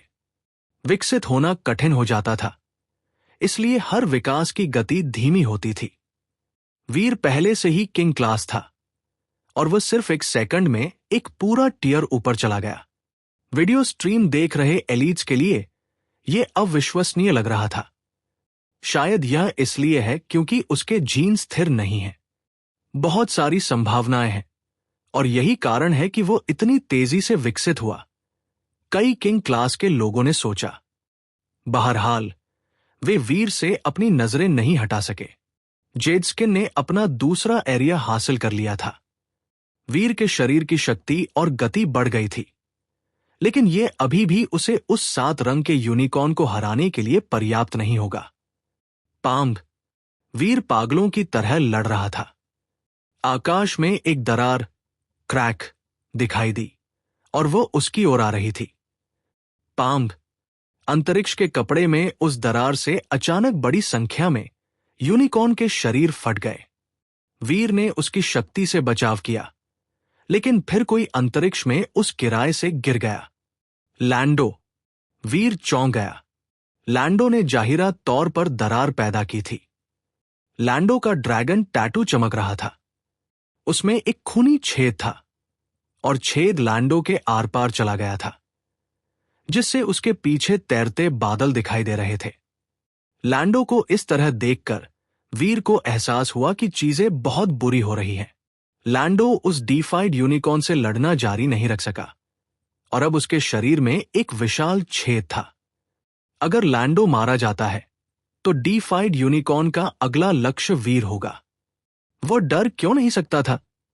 लैंडो, क्या तुम ठीक हो? वीर ने लैंडो पर चिल्लाया, लेकिन वह आदमी के करीब जाने की हिम्मत नहीं कर सका। डीफाइड इंद्रधनुषी यूनिकॉर्न आ रहा था। ऐसा लग रहा था जैसे वह लैंडो पर उतरने के लिए ब्रह्मांड के कपड़े के माध्यम से टेलीपोर्ट हो गया हो। लैंडो के शरीर पर ड्रैगन टैटू चमका। उसके बाल खूनी गंदगी थे। उसका शरीर अचानक एक तरफ झटका और डीफाइड यूनिकॉर्न के इंद्रधनुषी लेजर हमले को चकमा दे दिया। लेकिन उसकी छाती अभी भी छेद से खून बह रही थी। वो ठीक नहीं हो रहा था। लैंडो शांत और संयमित लग रहा था, लेकिन वीर बता सकता था कि उसकी शक्ति कम हो रही थी। हालांकि यह अभी भी प्रभावशाली था कि एक हाफ डीफाइड ने इतने लंबे समय तक एक डीफाइड प्राणी के साथ लड़ाई की थी। लेकिन अगर वह मर गया तो वीर को अकेले डीफाइड यूनिकॉर्न का सामना करने के लिए छोड़ दिया जाएगा। यह बेहद खतरनाक होगा। जीने की कोशिश करो। जीने के लिए तुम्हारे पास सब कुछ इस्तेमाल करो। लैंडो हवा में तैर रहा था। उसकी आंखें डरी हुई नहीं लग रही थी और उसने अपनी छाती में खूनी छेद को नहीं देखा। उसने बस ऐसा दिखावा करना जारी रखा जैसे वह अस्तित्व में ही नहीं है। वीर को तब याद आया कि लैंडो ने उल्लेख किया था कि उसका शरीर नष्ट हो गया था और वो अब दर्द महसूस नहीं कर सकता था। ड्रैगन की कराहट, ग्रोन आकाश में गूंज उठी और खून बारिश की तरह बरसने लगा। लैंडो एक बार फिर डीफाइड यूनिकॉर्न से लड़ रहा था, लेकिन वीर को आकाश में खून की अनगिनत बूंदें ही दिखाई दे रही थी। वे बादलों पर गिरी और उनमें समा गई। यह स्पष्ट रूप से लैंडो का ड्रैगन रक्त था। यह बहुत बुरा है। हमें इस जगह से भागने का कोई रास्ता खोजना होगा।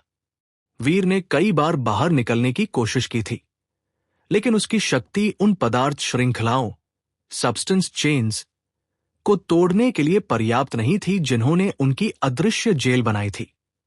उसे अपनी सुपर गॉड स्पिरिट बॉडी का उपयोग करना होगा, अन्यथा उसके पास भागने का कोई मौका नहीं था। हमें देखने वाले कोई अन्य जेनोजेनिक्स या जाति, रेसेस क्यों नहीं है?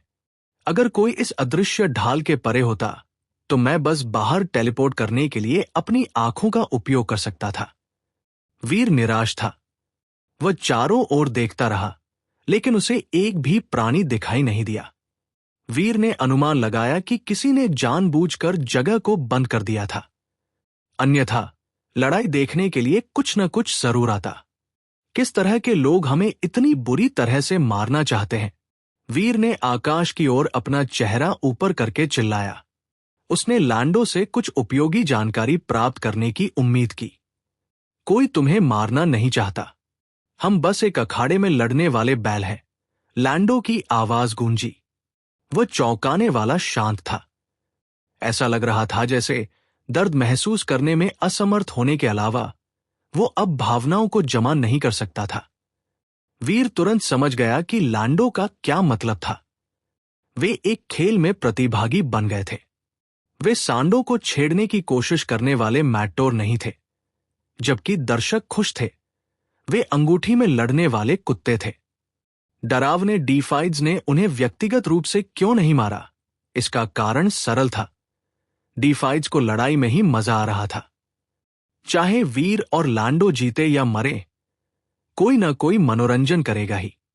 उनका जीने का संकल्प उन्हें लड़ाता रहा, लेकिन क्या हो रहा था? यह महसूस करने के बाद वीर इससे बचने की अपनी संभावनाओं के बारे में आशावादी नहीं था। वह बिल्कुल भी आशावादी नहीं था। कोई भी एक ऐसा कुत्ता नहीं बनना चाहता था जो हारती हुई लड़ाई लड़ना हठपूर्वक जारी रखे, लेकिन उसके पास कोई विकल्प नहीं था। वह डोरियों पर एक कठपुतली की तरह था।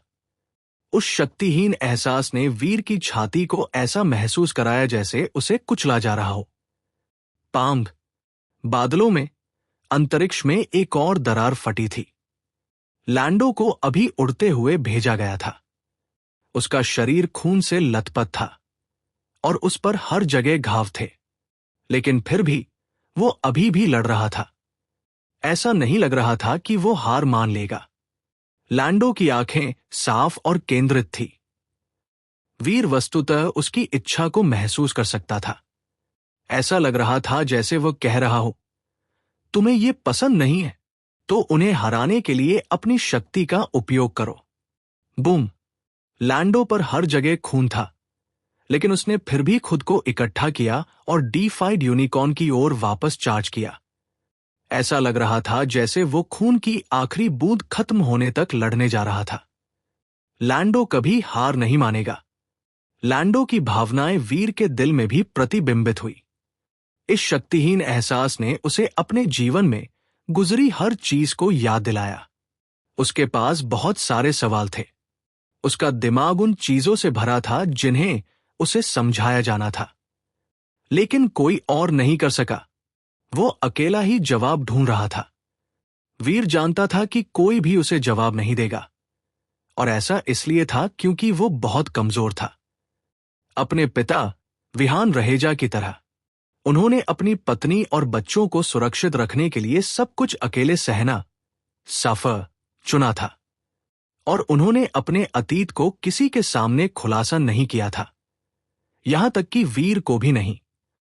और ऐसा इसलिए था क्योंकि वीर बिना शक्ति वाला एक बच्चा था। वीर को बताना बेकार होता। ये केवल उसके कंधों पर एक बड़ा बोझ डालता। एक पिता नहीं चाहता था कि उसके बच्चे पीड़ित हों या एक ऐसा वजन उठाए जिसे उन्हें कभी सहना नहीं था।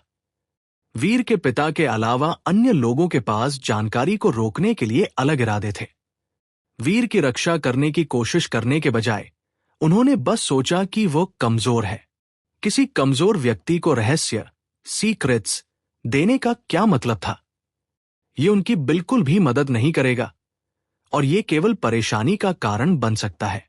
लेकिन वीर को इन सवालों का पता लगाना पड़ा, क्योंकि जब अंधेरा और शांत था तो वे उसके दिमाग में अंतहीन रूप से दौड़ते थे, बार बार दोहराते लूपिंग थे। वो शक्तिहीन होने के एहसास से नफरत कर सकता है, लेकिन वह इसके बारे में कुछ नहीं कर सकता था। कमजोर, सम्मानित नहीं, अपनी नियति चुनने का अधिकार नहीं। यह सब इसलिए था क्योंकि वो पर्याप्त मजबूत नहीं था। लैंडो के चेहरे की भावनाएं भी वीर के दिल के अंदर थी। इसीलिए वीर इतनी उत्सुकता से मजबूत होना चाहता था। वो उन जवाबों के लिए तरसता था।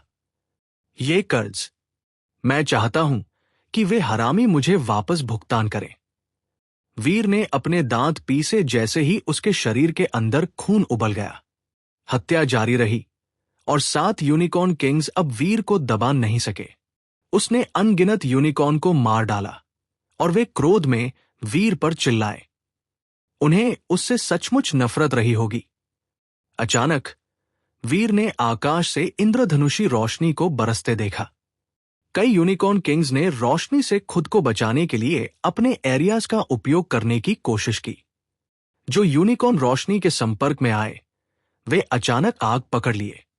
रोशनी उन 7 यूनिकॉर्न किंग्स तक भी पहुंची और वे तेज रेडियंस के नीचे जल गए। उनके शरीर फीका फेड पड़ने लगे। ओ नहीं, वीर ने सोचा। उसने काले यूनिकॉर्न को आकाश में चिल्लाते देखा। प्राणी के शरीर के बाहर अंधेरे का एक दोलायमान वैसिलेटिंग एरिया बन गया था। अचानक वो वीर के लिए आ रहा था। वो अब पहले की तुलना में बहुत तेज चला गया। जितना तेज वीर चलने में सक्षम था उससे कहीं ज्यादा तेज। वीर अपनी blood I evil God devil soul का उपयोग करना चाहता था, लेकिन बहुत देर हो चुकी थी। उसने अपनी गोस्ट टीथ नाइफ और थंडर गॉड स्पाइक को उठाया। उसने उन्हें काले यूनिकॉर्न के आने वाले वार को रोकने के लिए अपनी छाती के सामने स्थित किया। पांग! वीर का शरीर एक तोप से दाग लोहे की गेंद की तरह दूर उछल गया। उसके मुंह में खून भर गया और उसने इसे एक लंबी फुहार में बाहर फेंक दिया। उसकी छाती को ऐसा लगा जैसे वो फट गई हो। जब डीफाइड यूनिकॉर्न की शक्ति ने यूनिकॉर्न किंग्स को बफ किया था तो काले यूनिकॉर्न की गति और शक्ति बढ़ गई थी। वीर की दूसरे की जेड स्किन उससे लड़ने के लिए पर्याप्त नहीं थी। वीर का शरीर रुकने से पहले सफेद यूनिकॉर्न किंग की आंखों से दो सफेद रोशनी चमकी। उन्होंने वीर के शरीर को तोड़ दिया। वीर का शरीर पानी की तरह फट गया, लेकिन वह जल्दी से फिर से संयोजित हो गया। वीर के शरीर ने एक बार फिर अपनी परिचित विशेषताएं प्राप्त कर ली, लेकिन वीर का चेहरा बहुत पीला लग रहा था। उसके पास अपनी ओरिजिनल वाटर किंग बॉडी थी जिससे उसका जीवन बच गया, लेकिन वह अभी भी घायल था। अब जब यूनिकॉर्न किंग्स को डीफाइड यूनिकॉर्न द्वारा बफ कर दिया गया था, तो वीर अब उनके लिए मैच नहीं था। डीफाइड यूनिकॉर्न का बफ बहुत डरावना है। अगर उसने मेरे साथ ऐसा किया तो मैं कितना शक्तिशाली हो सकता हूं। वीर के चेहरे पर भाव बदल गए। अब बैंगनी और सोने के यूनिकॉर्न किंग्स वीर के रास्ते आ रहे थे। उनकी डरावनी एरिया शक्तियों ने धुरी ढाल बनाई। अलग अलग रंग की ढाल में अलग अलग शक्तियां थी। अगले ही सेकंड बैंगनी और सोने के यूनिकॉर्न किंग्स ने वीर को टक्कर मारी, उसके शरीर को कुचल दिया। चंद्र दोहरे रूप में विस्फोट हो गया। वीर का असली सूत दूसरी तरफ प्रकट हुआ। बिना किसी झिझक के वीर एक ब्लड शैडो में बदल गया और एक ड्यूक क्लास यूनिकॉर्न की आंखों में खुद को दाग दिया। पाम्ब, वीर ने अभी अभी उस ड्यूक क्लास यूनिकॉर्न की आंखों में प्रवेश किया था जब यूनिकॉर्न पर एक लाल रोशनी गिरी, जिससे प्राणी का सिर खूनी टुकड़ों में फट गया। वीर नहीं रुका। उसने एक और ड्यूक यूनिकॉर्न की आंख में टेलीपोर्ट कर दिया। पाम्ब, परिणाम बिल्कुल वही था। उस ड्यूक क्लास यूनिकॉर्न की खोपड़ी फिर से टूट गई, लेकिन इस बार यह एक काली रोशनी के माध्यम से हुआ।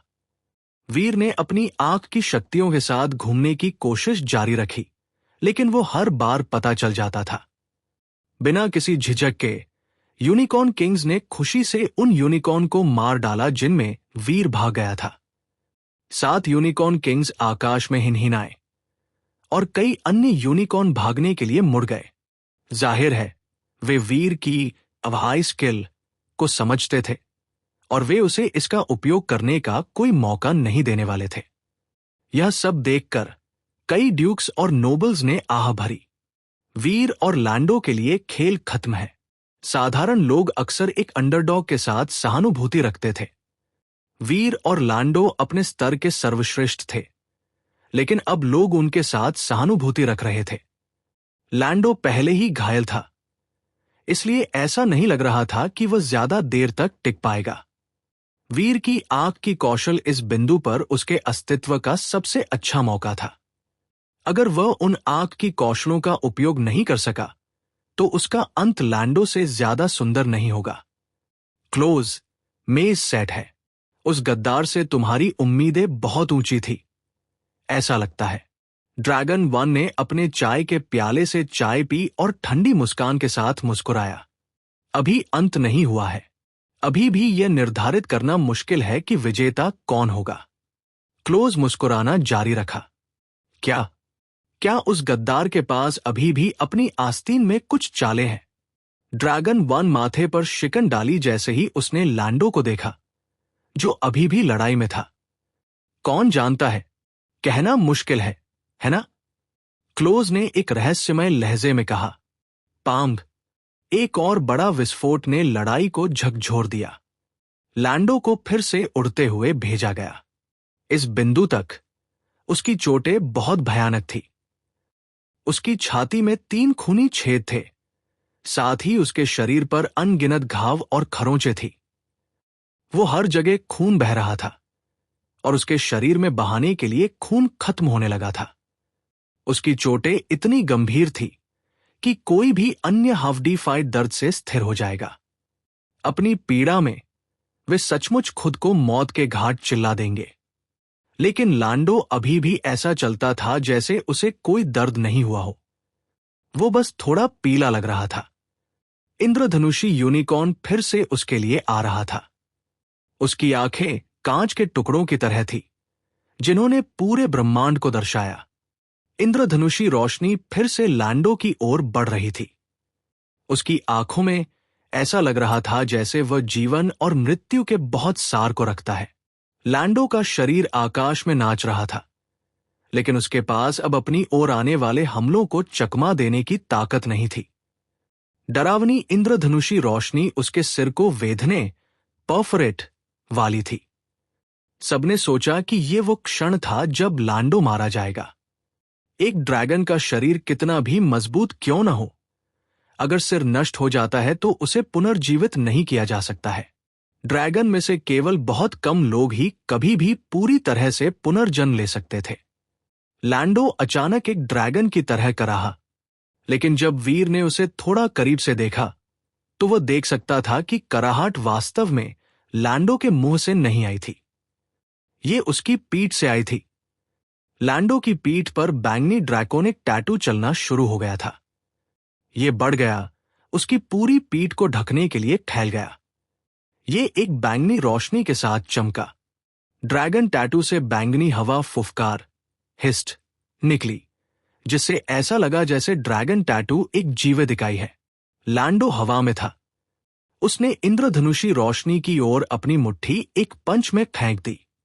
बैंगनी ड्रैगन टैटू उसकी पीठ पर चमका और बैंगनी हवा ने एक कफन में उसकी बाह के चारों ओर लपेट लिया। ऐसा था जैसे एक ड्रैगन की रीढ़ उस प्रक्षेपित मुट्ठी के चारों ओर लपेटी गई थी। एक बैंगनी ड्रैगन मुट्ठी से बाहर आया और यूनिकॉर्न की इंद्रधनुषी रोशनी से टकराया। दोनों शक्तियां बादलों के अंदर एक दूसरे से टकराई और अचानक अंतरिक्ष के माध्यम से एक छेद फट गया। वहां एक विशाल काला छेद, जायंट ब्लैक होल, दिखाई दिया और अंदर सब कुछ चूसना शुरू कर दिया। लेकिन कोई विस्फोट नहीं हुआ। क्या यह ड्रैगन 2 का डीमन हेल ड्रैगन टैटू नहीं है? ये गद्दार पर क्यों होगा? ड्रैगन 1 ने लैंडो की पीठ पर बैंगनी टैटू को घूर दिया। डीमन हेल ड्रैगन टैटू में बहुत खास शक्तियां हैं। किंवदंतियां कहती हैं कि यह पिछली पीढ़ी के ड्रैगन 2 से आता है, वही ड्रैगन 2 जो लैंडो का गुरु था। ड्रैगन 2 ने इसे ड्रैगन 1 को चुनौती देने की आशा में बनाया था। यह शर्म की बात थी कि वह इसका उपयोग करने से पहले अपने छात्र द्वारा सिर काट दिया गया था। क्लोज ने मुस्कान के साथ कहा, ऐसा लगता है कि डीमन हेल ड्रैगन टैटू नष्ट नहीं हुआ था। उस गद्दार ने इसे अपने लिए ले लिया। बहुत अच्छा, बहुत अच्छा। चौंकने के बजाय ड्रैगन 1 वास्तव में खुश था। उसने उत्साह के साथ डीमन हेल ड्रैगन टैटू को देखा। पिछली पीढ़ी का ड्रैगन 2 ड्रैगन 1 की सीट प्राप्त करना चाहता था।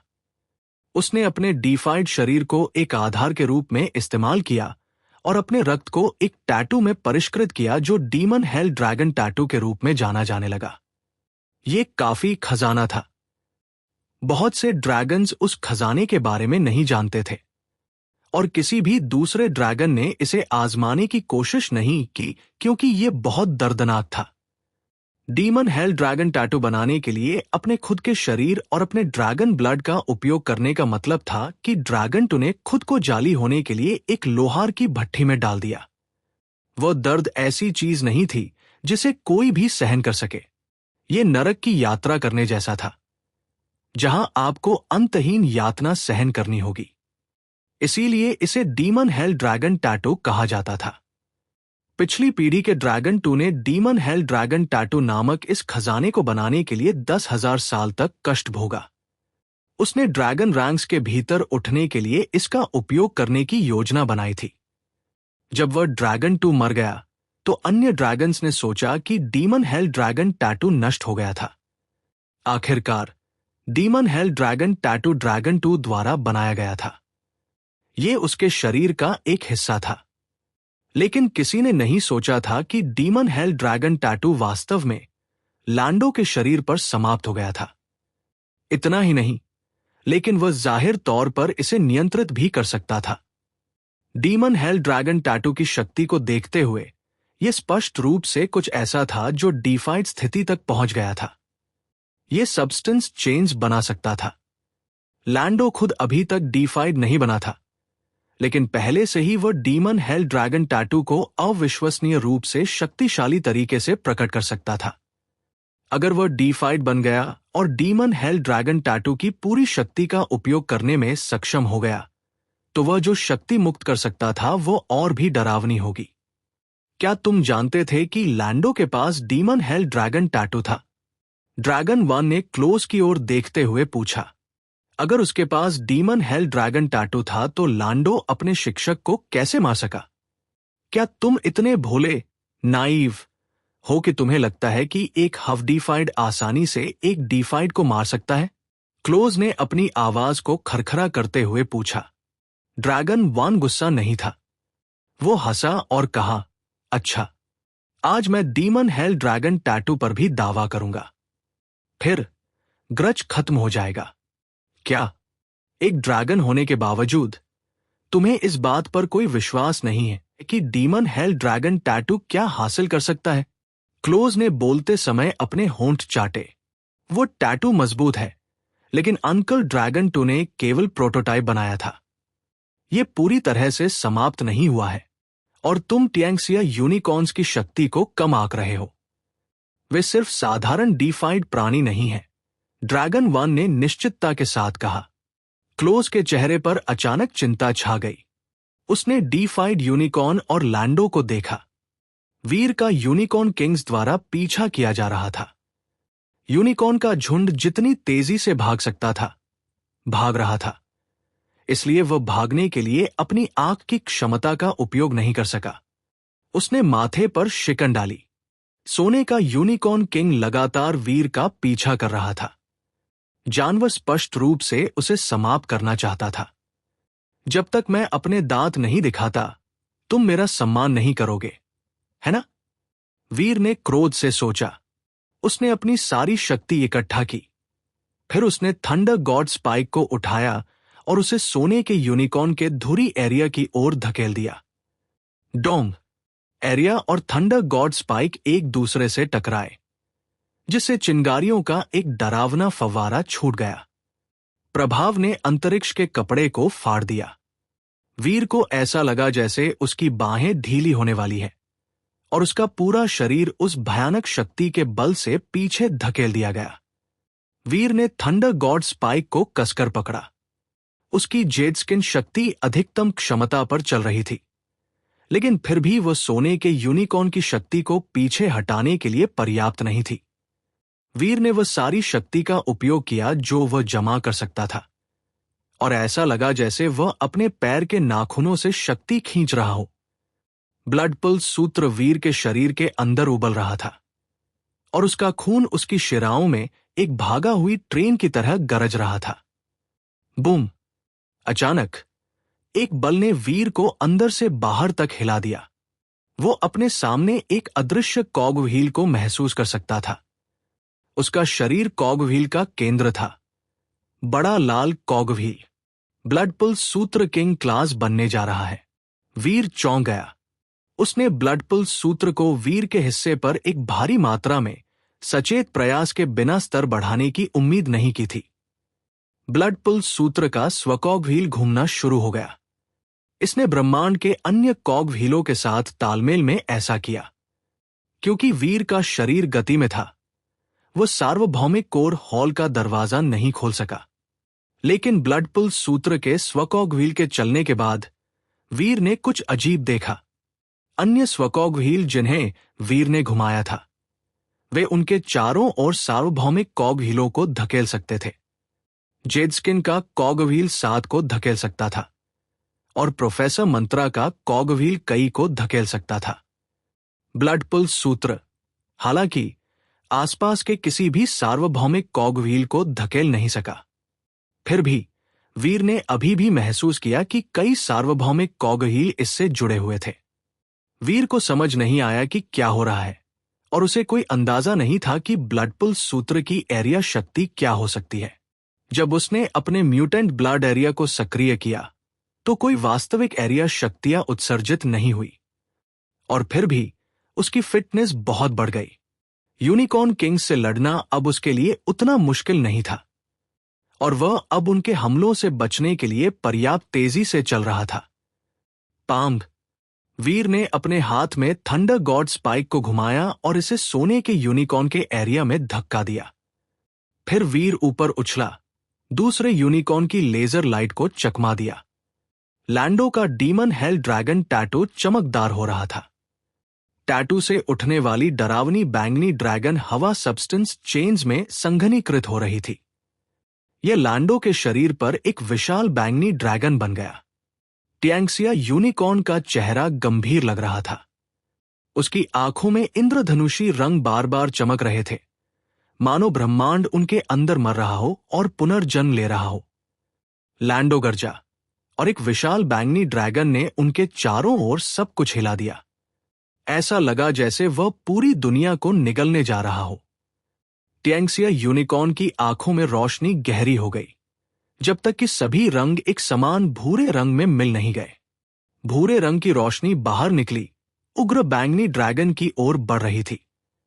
जब भूरे रंग की रोशनी और विशाल बैंगनी ड्रैगन टकराए, तो पूरी दुनिया शांत हो गई। शक्तियां लगभग शांति में टकराई और एक क्षण के लिए कुछ भी नहीं हुआ। उनके बीच एक छोटा भंवर दिखाई दिया, फिर फैलना शुरू कर दिया।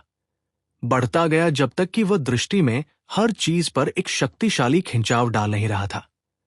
ऐसा लगा जैसे अंतरिक्ष खुद एक अथाह गड्ढे में गिर रहा हो।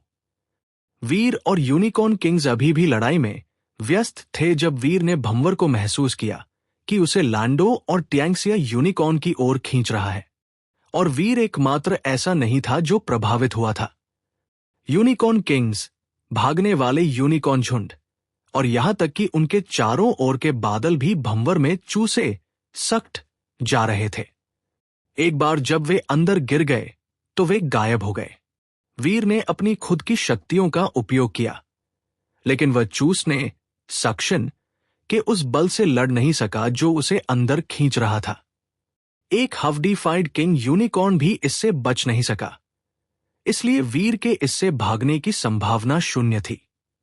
यह देखकर कि वह अंधेरे भंवर में चूसा जाने वाला था, वीर पृथ्वी गृह लौटने की तैयारी करने लगा।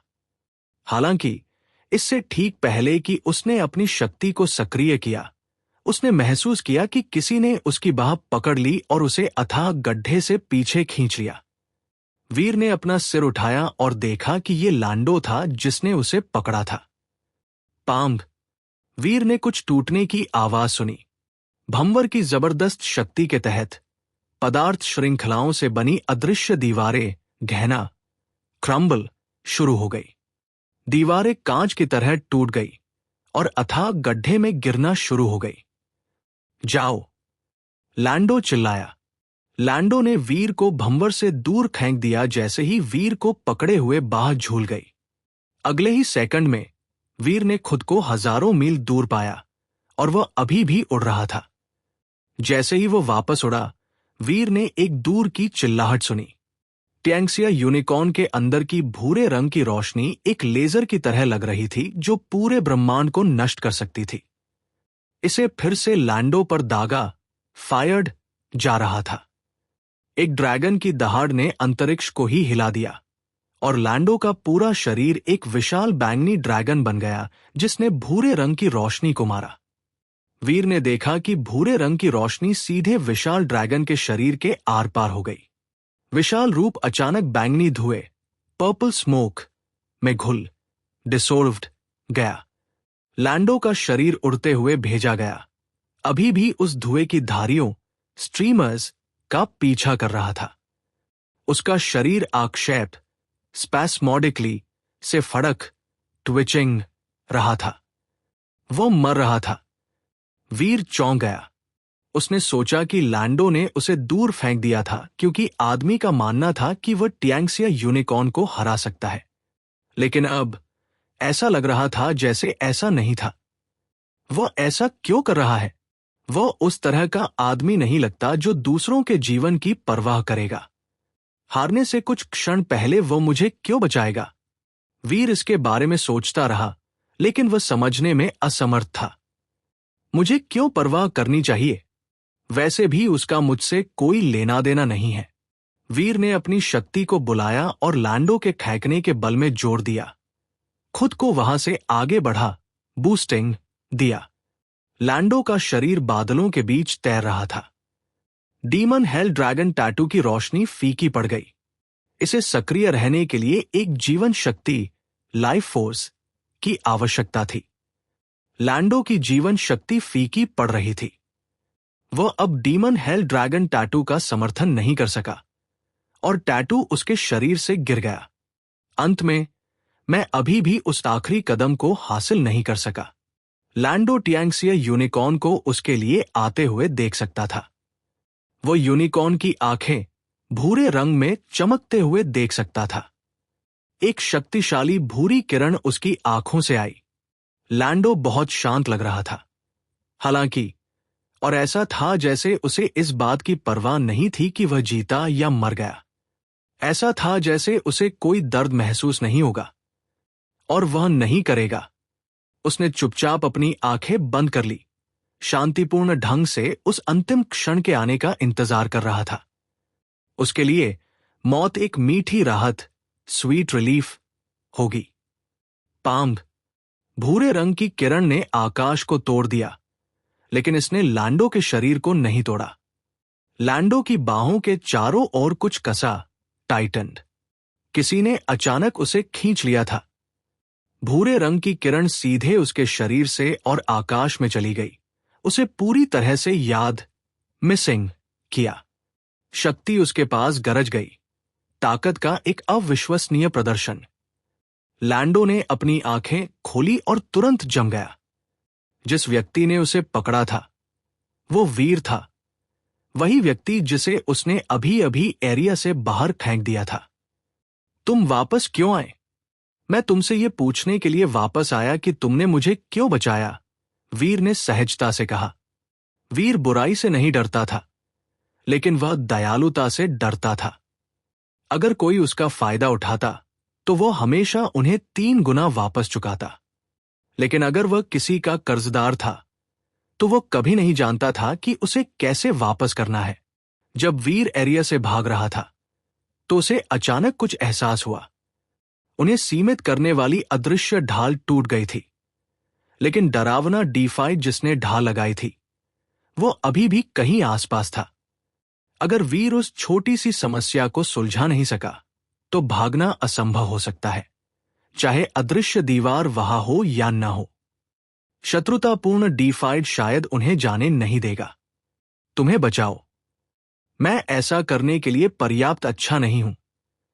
मैं बस ये नहीं चाहता था कि मेरा इनाम चुराया जाए, लैंडो ने अपनी आंखें घुमाते हुए कहा। लैंडो का शरीर चोटों से भरा हुआ था, लेकिन इसके बावजूद उसे दर्द महसूस नहीं हुआ। उसे कुछ भी महसूस नहीं हुआ। वो बस पीला लग रहा था। मैं समझ गया, वीर ने सिर हिलाया। उसने वास्तव में नहीं सोचा था कि लैंडो केवल उदार होने के लिए उसे बचा रहा था। ये जवाब समझ में आता था।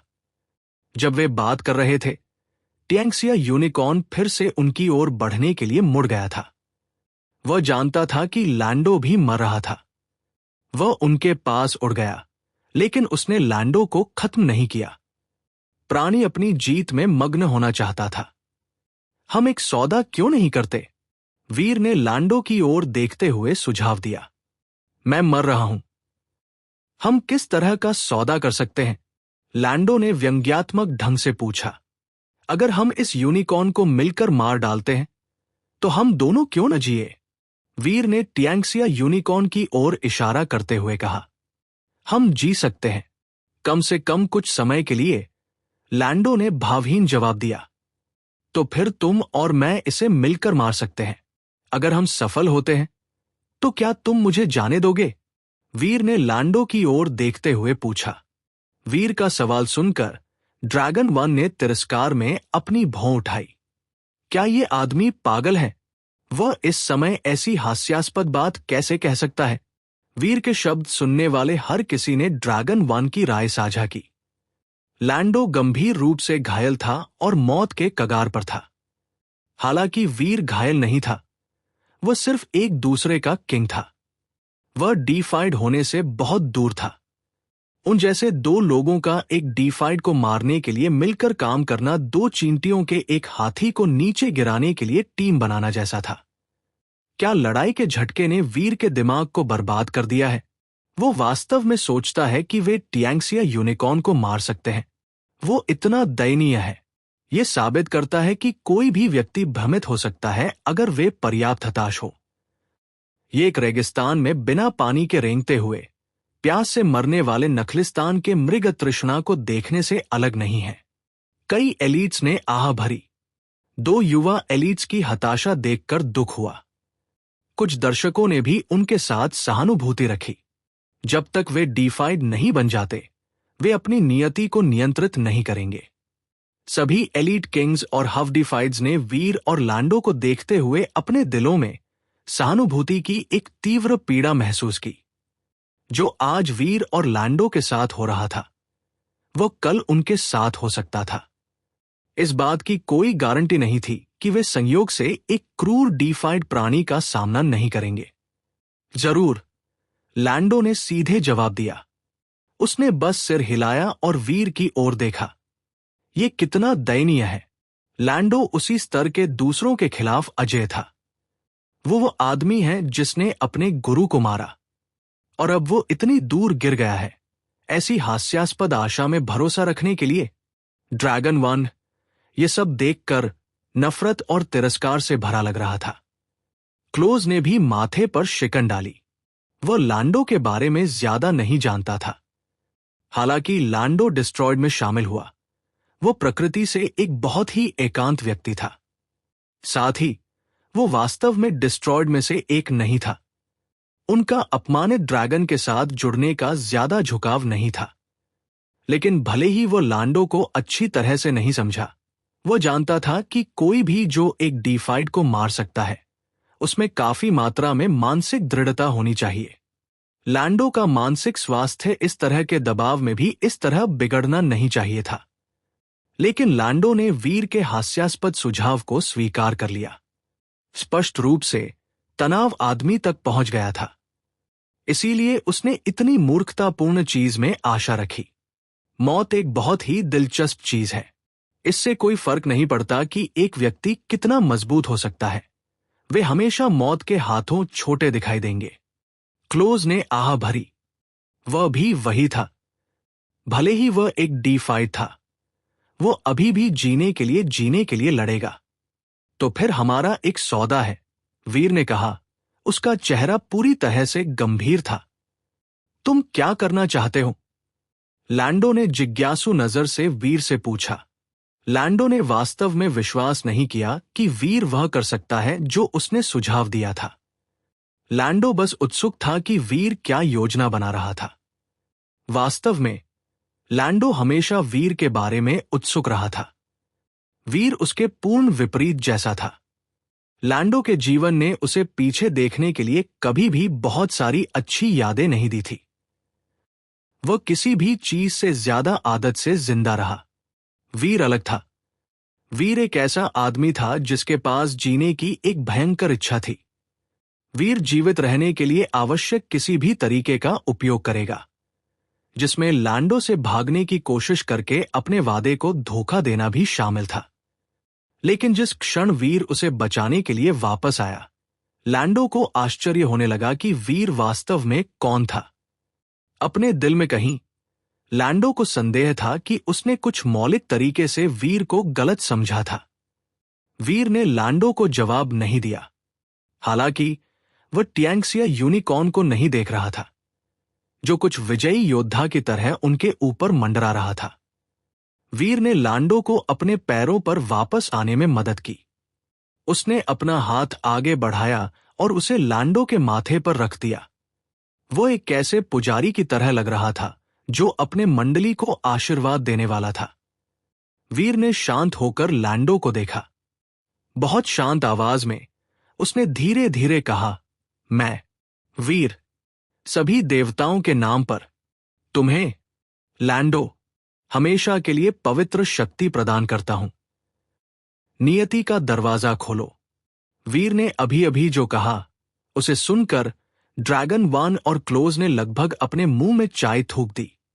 ड्यूक्स और नोबल्स जो स्ट्रीम देख रहे थे, उन्होंने अपनी स्क्रीन को घूर दिया। उन्होंने वीर को ऐसे देखा जैसे वे किसी मंद बुद्धि को देख रहे हों। उस पल में वीर के कार्य अब हास्यास्पद नहीं थे, अब वे केवल मूर्खतापूर्ण थे। मौत के आने से उसे अपना दिमाग खोना पड़ा होगा। भले ही उन्होंने पहले वीर के साथ सहानुभूति रखी हो, लेकिन यह बहुत ज्यादा था।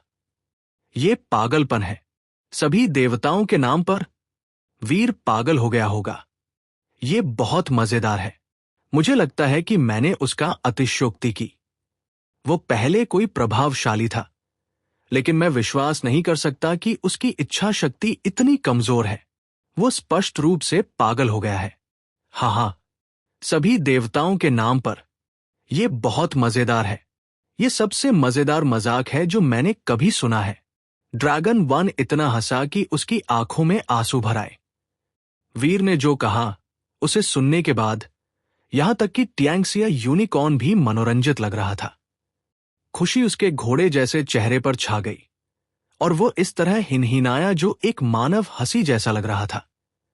जीन यूनिवर्स में बहुत सारे एलीट साहबात थे। भले ही वे डीफाइड एलीट्स थे, वे मदद के लिए देवताओं को नहीं बुलाते थे। मदद के लिए देवताओं के नामों का उपयोग करना कुछ ऐसा था जो कोई नहीं करेगा, यहां तक कि सेक्रेड लीडर भी अपने शक्ति के समय में नहीं। लेकिन वीर एक दूसरे के किंग के रूप में देवताओं को बुलाने की हिम्मत की थी। इससे हर किसी को लगा कि यह सब एक हास्य था।